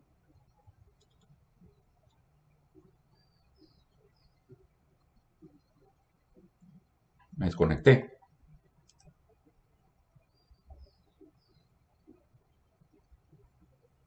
No, sí se le escucha, arquitecto María León. Usted levantó la mano. Está congelada la imagen de ella. Sí, buenos días, arquitecto. Ya me respondió la pregunta de cómo se podría solucionar lo de Carretera de Salvador, pero como que sí estamos años luz de que eso suceda, ¿verdad? Más Yo con no lo sé cómo de componerlo. quitar las casas ahí en las luces. Sí, cabal, cuando usted piensa en las luces y lo mira en una foto de Google Earth y mira el tamaño que tienen las luces, pudiera ser todo un vecindario de la zona 1, ¿verdad? Ahí debiera haber tiendas, debiera uno poder ir a pie al colegio. Si usted lo pusiera en la Antigua, digamos, sería una tercera parte de la Antigua, el tamaño que tienen las luces. Entonces, todo lo que hay en una tercera parte de la Antigua, hay restaurantes, hay colegios, ¿verdad? Todo eso debiera haber adentro de las luces, para poder hacerlo todo a pie y no tenerme que subir al carro para salir por la garita. Y dígame usted, a pie, ¿qué puede hacer si usted vive adentro de las luces? ¿Qué puede hacer? A pie. Solo ir a pasear al chucho, pues. Pero nada, nada. Todo el resto de la vida. Si yo compré casa en las luces, todo el resto de mi vida, y la vida de mis hijos, y la vida de mi esposa, lo tengo que ir a buscar en carro, allá afuera, en algún lugar, porque adentro no me lo hicieron, no me lo dieron, ¿verdad? Cayalá es al revés. Cayalá es hacer la Antigua privado. Condominio como las luces, pero con forma de la Antigua, ¿verdad? Entonces yo compré casa en Cayalá y vivo en Ramblas de Cayalá, por ejemplo. Yo no compré casa, pero imagínense que yo hubiera comprado casa en Cayalá y viviera en Ramblas de Cayalá. Mis hijos se pueden ir al karate a pie, mis hijos se pueden ir a la clase de pintura a pie, mis hijos pueden ir a cantinear a los helados y al cine a pie, como lo hice yo, que todavía lo hice a pie, ¿verdad? Es un estilo de vida fabuloso que se tiene en un proyecto que integra todos los usos, ¿verdad? Un estilo de vida como el de la Antigua, un estilo de vida como el que tuvieron los abuelos en la zona 1. El único proyecto inmobiliario de Latinoamérica que lo ofrece es Cayalá, ¿verdad? Entonces, y fíjense algo que ya pasó y es algo que se dieron cuenta los neourbanistas en Estados Unidos, porque los condominios de garita empezaron a surgir en los Estados Unidos, los gated communities, ¿verdad? Todos los neourbanistas que son mis profesores se dieron cuenta, miren, el mercado ya está comprando algo más que una casa. Una casa en las luces es más cara que una casa en un terreno municipal que no esté en un condominio. Es más cara porque es más cara, me la vendió más cara el desarrollador. Tengo que pagar un impuesto extra porque tengo que pagar la cuota de condominio que sirve para iluminar las calles, para alumbrarlas, para limpiarlas, para la jardinización de las calles. Entonces pago un impuesto de ornato extra, digamos, un impuesto territorial extra, porque no solo pago UCI, sino que también pago cuota de condominio. La casa es más pequeña y más cara por metro cuadrado. La casa no le puedo cambiar la arquitectura, o sea, tengo menos libertad. Tengo que obedecer al estilo arquitectónico que la casa ya traía. Si la quiero remodelar, le quiero agregar una pérgola, hay reglas de lo que yo puedo hacer. No puedo agregarle tercer piso, no puedo cambiarle la ventanería a ventanería blanca, tiene que ser del color del condominio. No puedo pintar la casa de otro color, tiene que quedarse color ladrillo. El techo tiene que ser de shingle porque ese es el estilo arquitectónico con el que hicieron en el condominio. O sea que tengo menos libertad, más obligaciones hacia la arquitectura de mi casa, como en la antigua. Digamos que tengo menos libertad. Pero estoy más contento. Yo estoy con ganas de comprar adentro de las luces porque precisamente tengo menos libertad y tengo un mejor urbanismo, ¿verdad? Tengo una peor casa, pero tengo un mejor barrio. Según yo, pues, o sea, se está comprando ya no solo el producto inmobiliario de la casa, sino que parte de lo que la casa ofrece es un mejor vecindario. O sea, un poquito de mejor urbanismo ya está en la demanda del mercado. El urbanismo que la municipalidad ofrecía no es suficientemente bueno porque no está suficientemente bien gobernado. Entonces ya no quiero vivir en la zona 9 en una casa, ya no quiero vivir en la zona 4 en una casa, ya quiero vivir adentro de un condominio porque por seguridad, pero no solo es seguridad, es tranquilidad, es paz, es seguridad en mi inversión, saber que mi casa no va a tener un taller de camionetas al lado, ¿verdad? O un terreno que se quedó baldío al lado por décadas, ¿verdad? Tiene una casa similar y entonces tengo un mejor urbanismo. Entonces los neurbanistas se dieron cuenta que la gente ya está comprando urbanismo como parte del producto inmobiliario. Entonces dicen, ok, si ya están comprando urbanismo, entonces démosles todo el urbanismo, démosles los cines, los restaurantes, la calle comercial, démosles la antigua completa, démosles París otra vez en el condominio, en el proyecto inmobiliario. No les demos solo la parte residencial de las casas, ¿no? Démosles toda la ciudad bien interconectada, no como Carretera Salvador donde todo está separado, sino que bien mezcladito. Y eso es un proyecto neurbanista, eso es Cayala, ¿no? Adelante, Paola.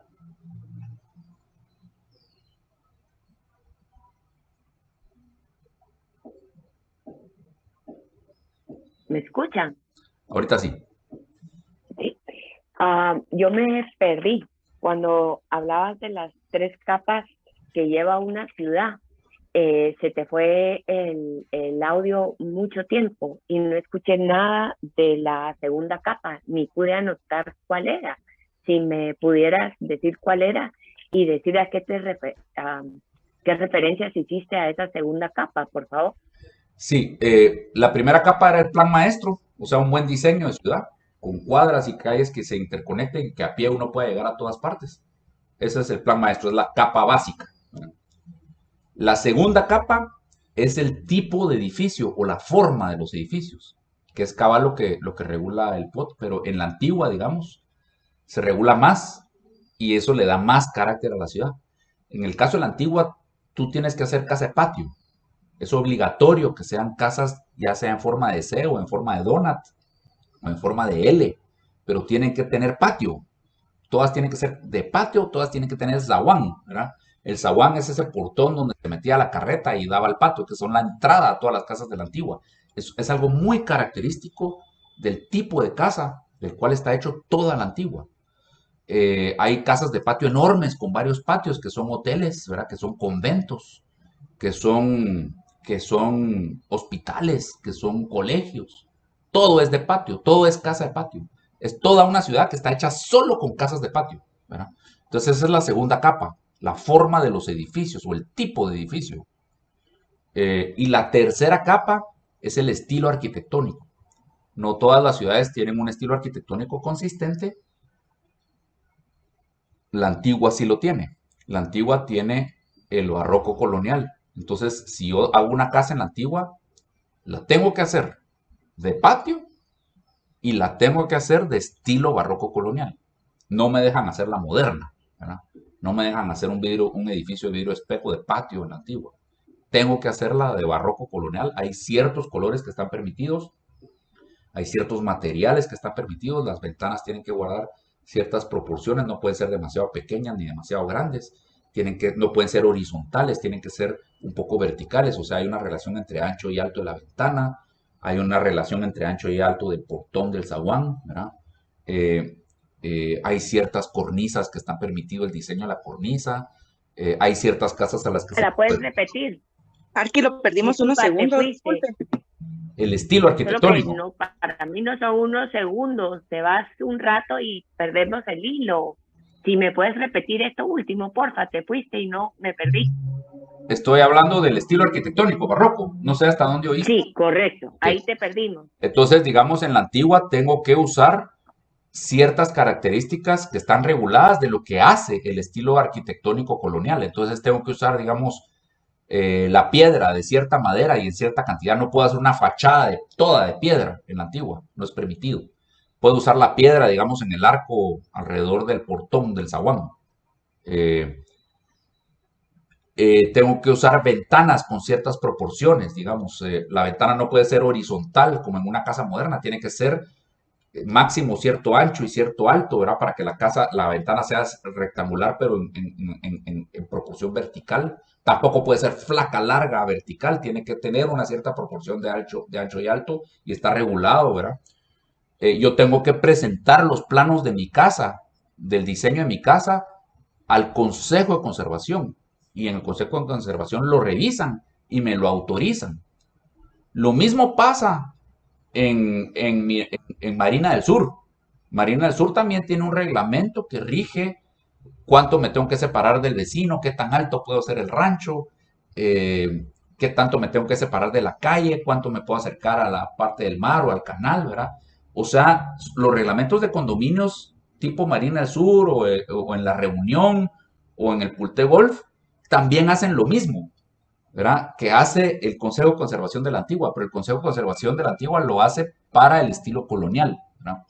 Entonces, cuando una ciudad tiene esas tres capas, que tiene un buen plan maestro, un tipo de edificio que le da mucha personalidad, mucho carácter, como la casa de patio y el zaguán, ¿verdad? Que son característicos de la Antigua, y tiene un estilo arquitectónico, toda la ciudad es una ciudad valiosísima, es una ciudad carísima, es una ciudad un monumento mundial de la humanidad. Entonces, ¿por qué no hacemos todas las ciudades futuras así, ¿verdad? Eso es Cayalá. Cayalá también tiene un estilo arquitectónico rígido, digamos. Se está demostrando que se puede construir en el siglo XXI con un estilo arquitectónico tradicional, no moderno, que no va a pasar de moda. Cayalá, dentro de 50 años, va a estar protegido, se los aseguro. Cayalá va a ser patrimonio nacional en unos Y años. arquitecto, disculpe que lo interrumpa. Cayalá es tan bonito, no solo a la vista, sino que mi esposo es ingeniero civil y se ha dado cuenta que la construcción en Cayalá es sólida, es una excelente construcción, me lo ha dicho un par de veces cuando hemos ido y algo está en construcción. Viera que no, pues, viera que no. No es él tan me buena. dice que Hay un el montón área de errores en comercial Cayalá. es- Digamos, ya me van a oír a mí criticar Cayalá, porque como estuve envuelto en Cayalá, yo le veo lo bueno y lo malo. Y ya les Pero voy a quería criticar bastantes cosas de comentarle- Cayalá. Y tiene muchas cosas que son aparentes, pero no son tan reales, Vanessa, fíjese. Fíjese que cabal, eso le quería decir, que dice mi esposo que el área comercial su edificación es más fuerte que el área residencial. Quería comentar. Sí, pero es aparente, no es tan real. Pero esa es una de las virtudes que tiene ese estilo arquitectónico, que lo parece y la gente lo cree. Y eso es muy importante como parte de la belleza, de la estética, que se sienta que es una arquitectura permanente, ¿verdad? Que no va a haber que remodelar y que no va a haber que reforzar, ¿verdad? Que es una arquitectura que respeta las reglas de la naturaleza y el peso y la gravedad, ¿verdad? Que en su look, en su apariencia, en su estilo, lo refleja, ¿verdad? Y entonces eso es lo que hace que su esposo piense que es una construcción más sólida. Pero digamos, usted se sienta en la plaza frente a los cines, en las bancas de la plaza frente a los cines, y la banca tiembla porque pasan los carros en el sótano. y está hecha con prefabricados de precon que son pretensados. Entonces, toda la estructura de abajo de los sótanos está hecha con estas vigas pretensadas, que son una forma de hacer las vigas más esbeltas, con menos material y que tengan la misma resistencia. Pero al hacer eso, es más elástico, entonces es menos sólido. Entonces, en realidad, la plaza central de Cayalá es menos sólida y es peor construcción que otros edificios de Guatemala. Pero no lo parece, no se mira, con la iglesia ahí tan linda, tan pesada y el edificio de los cines tan sólido. Parece que fuera más sólido, pero no. Siéntense en las bancas ahí frente a los cines, viendo los cines, al lado de Trefratelli, en las bancas de la plaza. Esténse ahí un rato. Y es como un trampolincito que tiembla cuando hay tráfico de los carros en el sótano. Adelante, Paola. Perdón, dos cositas. La última también de teoría. Cuando hablabas del POT, hablaste del Form, Base y Code. Estos, puedo decir que los criterios del POT son estos 3 puntos, o cómo los entrelazo estos 3 al POT. Esa parte no me quedó clara. No se entrelazan. El POT trata de hacer algo, pero no llega a hacer todo las 3 capas de la ciudad. ¿Verdad? Digamos que es que se queda congelada, Paola, no sé. Arqui, lo perdimos un ratito. Sí, la señal está un poco intermitente, pero el POT no entrelaza las 3 capas de la ciudad. Yo hablé de la Antigua para poner ejemplo de cuando una ciudad sí tiene las 3 capas. El POT de Guatemala no logra hacer las 3 capas. Hace algunas, pero por ahí va, ¿verdad? Eso es lo que te quise decir. Entonces, digamos, el POT de Guatemala, en esta parte de acá, habla de cómo lotificar. En esta parte de arriba, las tablas, habla de de la forma que tiene que tener la lotificación, o sea, la forma que tiene que tener el plan maestro, para que sí tengas la capa básica y que no hagas las tonteras de Carretera Salvador, ¿verdad? Entonces, en el POT de Guatemala, en teoría, en la versión original, porque ahora ya no lo hace, pero en la versión original no te permitía hacer condominios de garita, porque te obligaba a que a cada cierta cantidad de manzanas tuviera que pasar una calle abierta, ¿verdad? Te obligaba a que la manzana tuviera un tamaño máximo para que no pudieras hacer un megacondominio, ¿verdad? Ahora ya no lo hace, entonces ahora desgraciadamente ya te permite hacer condominios de garita, pero en la versión original, en el embrión del POT, sí se regía la forma que se tenía que hacer los planes maestros, ¿no? En esta parte de arriba.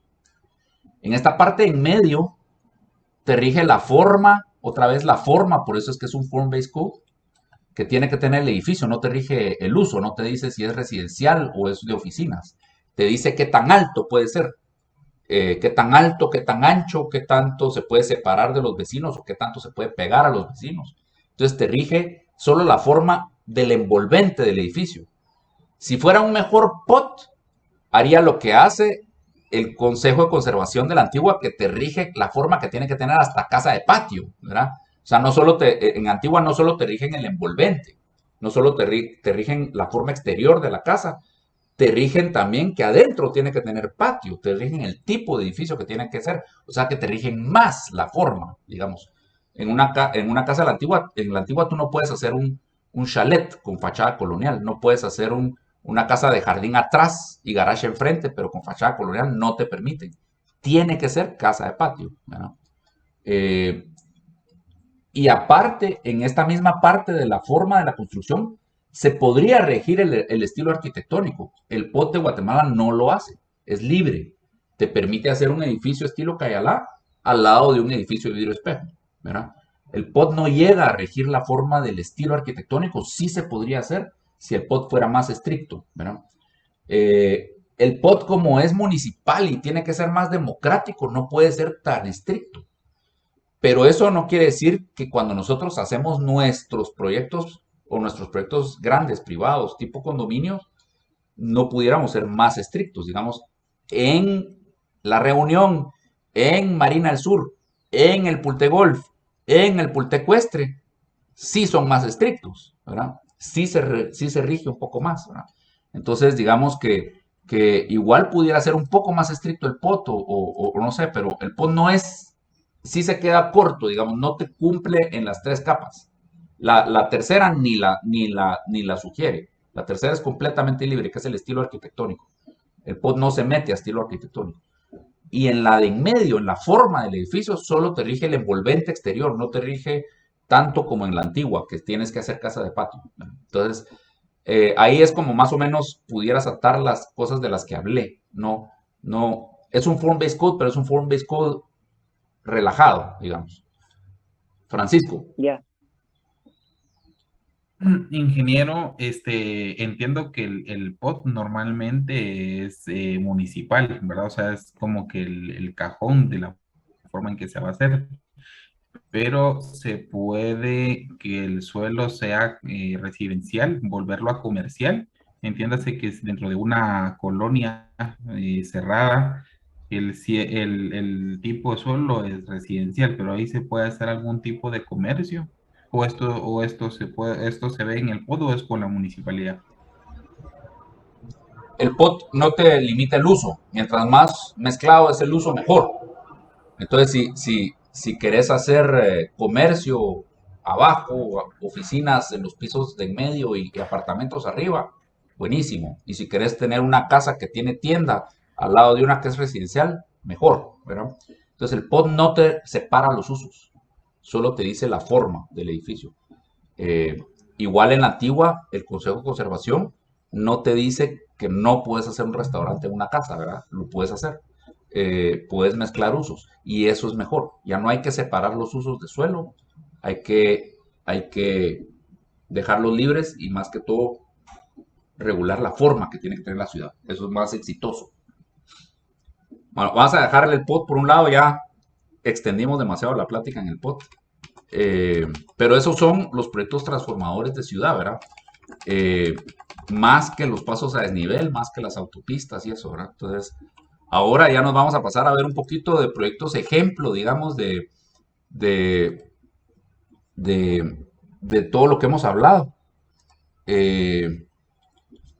Me voy a tener que ir a las 9 en punto, porque tengo una conferencia con el equipo extranjero con el que estamos haciendo el POT de la Antigua. Tengo un Zoom detrás de este, ¿verdad? Y entonces, vamos a ver, retroalimentación urbana.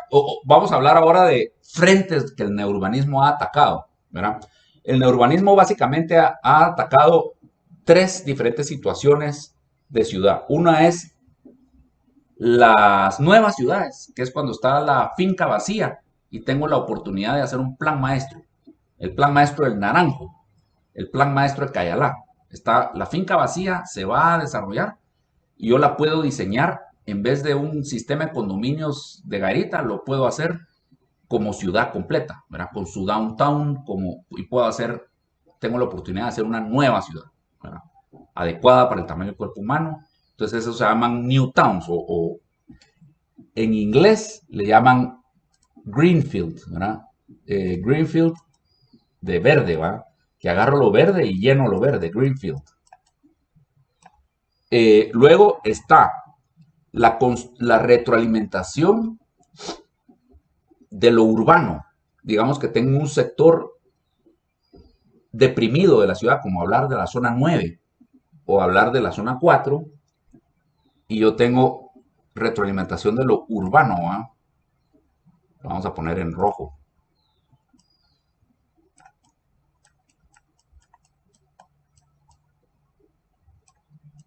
En inglés se llama urban retrofit, ¿eh? O retroalimentación de lo urbano.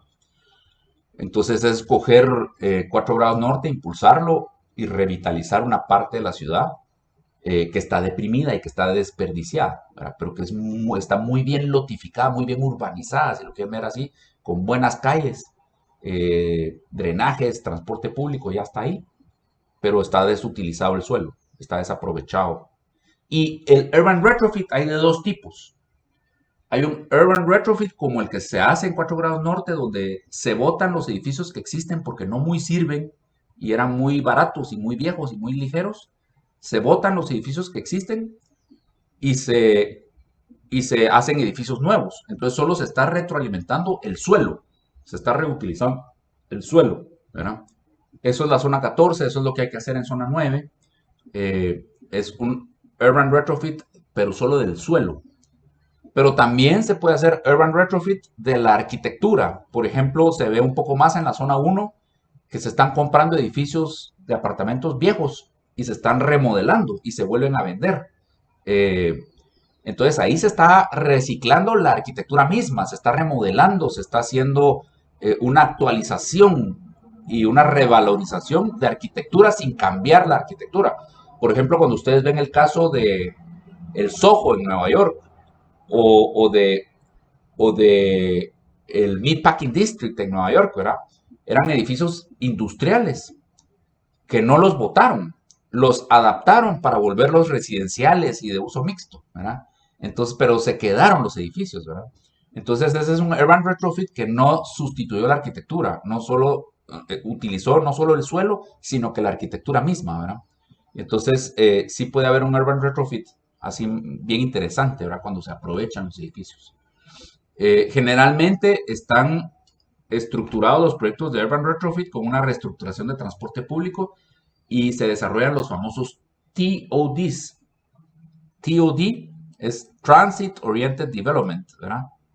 Que si yo meto, digamos, por decirles, este no es un mapa de Guatemala, pero hagan de caso que metí la línea central de Transmetro por la 6ª y 7ª avenida. Y entonces hice la parada de Transmetro ahí en 4 grados norte y eso trae el desarrollo de 4 grados norte. La parada de Transmetro de la Plazuela España debiera de desarrollar la Plazuela España. La parada de Transmetro de la Montúfar debiera desarrollar otra vez la parte de la Montúfar. Digamos que por donde están las paradas de transporte público y sobre todo cuando hay paradas de transferencia, que me tengo que bajar en esta estación para pasarme a la otra línea. Ahí puede haber una densificación y una reutilización del sector, ¿verdad? Y una revitalización del sector basado en cómo estructuré el transporte público. Cuando hicimos el proyecto en el 2006 con Fundación Crecer, hicimos el proyecto de lanzar 4 grados norte ya en serio, porque la primera fase fue solo un experimento, digamos, pero ya promover que se desarrollara la zona 4 llevó años y fuimos a pedirle al BID una consultoría y nos regaló una consultoría de $1.5 millones. Pero como Fundación Crecer todavía no era una fundación, le dimos la consultoría a la MUNI, específicamente a la oficina de la MUNI que es urbanística. Y con ellos hicimos todo y se volvió el plan maestro de todo el corredor central Aurora Cañas. Y entonces es un diseño como revitalizar todo el corazón de la ciudad desde la Aurora hasta la Simeón Cañas, o sea, toda la 6ª y 7ª avenida a lo largo de toda la ciudad. Desarrollarla, densificarla, ¿verdad? Y revitalizarlo. Y de ese proyecto salió el hacer como segunda fase del Transmetro, después del Aguilar Batres, la línea central. Y por eso es que ustedes vieron que en vez de hacer la Roosevelt o en vez de haber hecho el Boulevard de Vistahermosa, se hizo la 6ª y 7ª avenida con Transmetro. Entonces, por ahí va la cosa, ¿verdad? Y es un resultado de ese esfuerzo que hicimos. Eso se llama retroalimentación de lo urbano. Y luego está, en naranja lo vamos a poner, la retroalimentación de lo suburbano. Que eso es cuando yo tengo un sector que se desarrolló muy suburbanamente, ¿verdad? Como por ejemplo, las Majadas.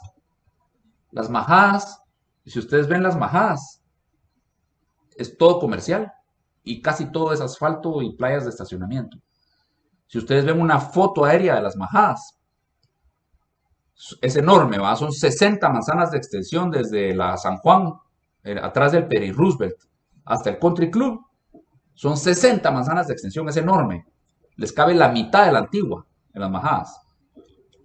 Les cabe todo el centro cívico en las Majadas, ¿no? Entonces, desde el Teatro Nacional hasta los patios del ferrocarril, esas también son 60 manzanas de extensión. Es una caballería, ¿verdad? Eso es lo que mide las Majadas. Pero ustedes ven una foto aérea y yo les diría que el 30% son las huellas de las cajas de las tiendas y el 70% es asfalto para calles y para parqueos, ¿verdad? Entonces está muy desaprovechado. Pero ahí yo puedo venir y rellenarlo y volverlo un downtown y ni siquiera tengo que quitar las tiendas. Imagínense que cogen ustedes todos los parqueos y los meten a garajes, ya sea en sótanos o en edificios de parqueo, y ahí en todas las playas de estacionamiento meten edificios de apartamentos y de oficinas y de repente Las Majadas se vuelve una ciudad completa, ¿no?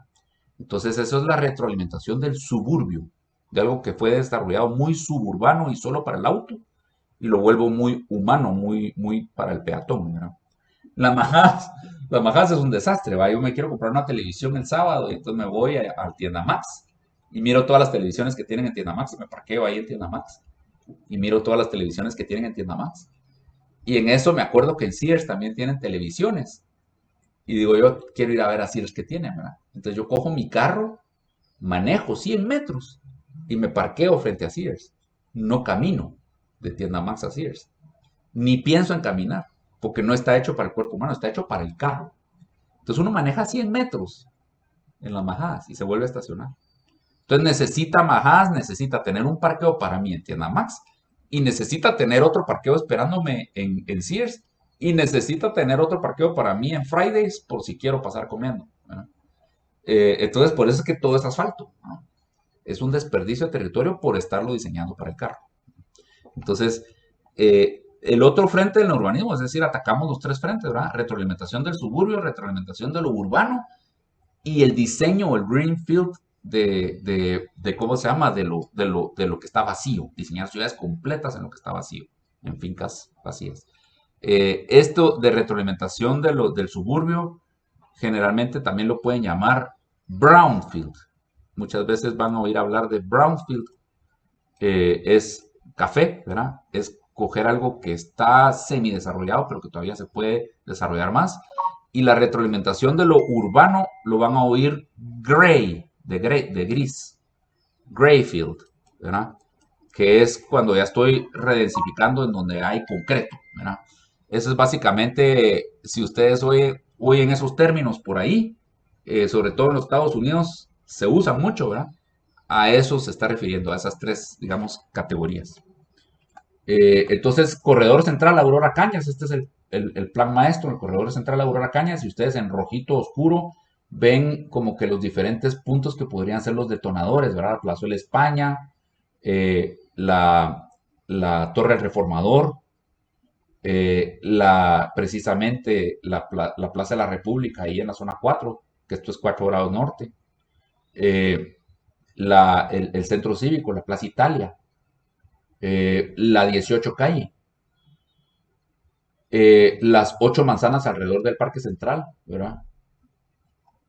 Y el Hipódromo del Norte, así como decir los polos de desarrollo que se pudieran volver como que de donde empiezan a detonarse el desarrollo y obviamente que se desarrolle todo el corredor, ¿verdad?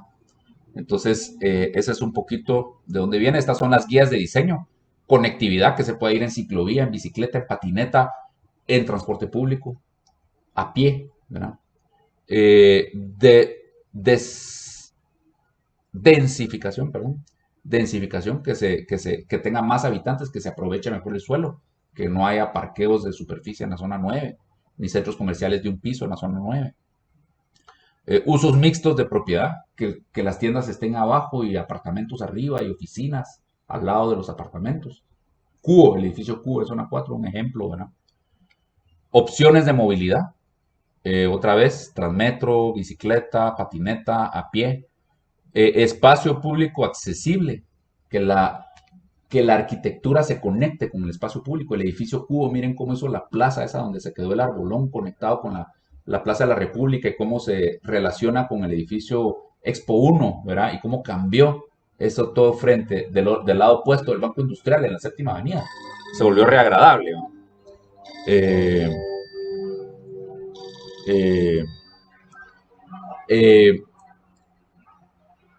Medio ambiente sostenible, que se vayan haciendo, digamos, buenos drenajes, que los edificios generen electricidad ¿cómo se llama? Con paneles solares. Una cosa muy interesante que se ha dado en 4 grados norte es que los edificios tienen jardín en el techo.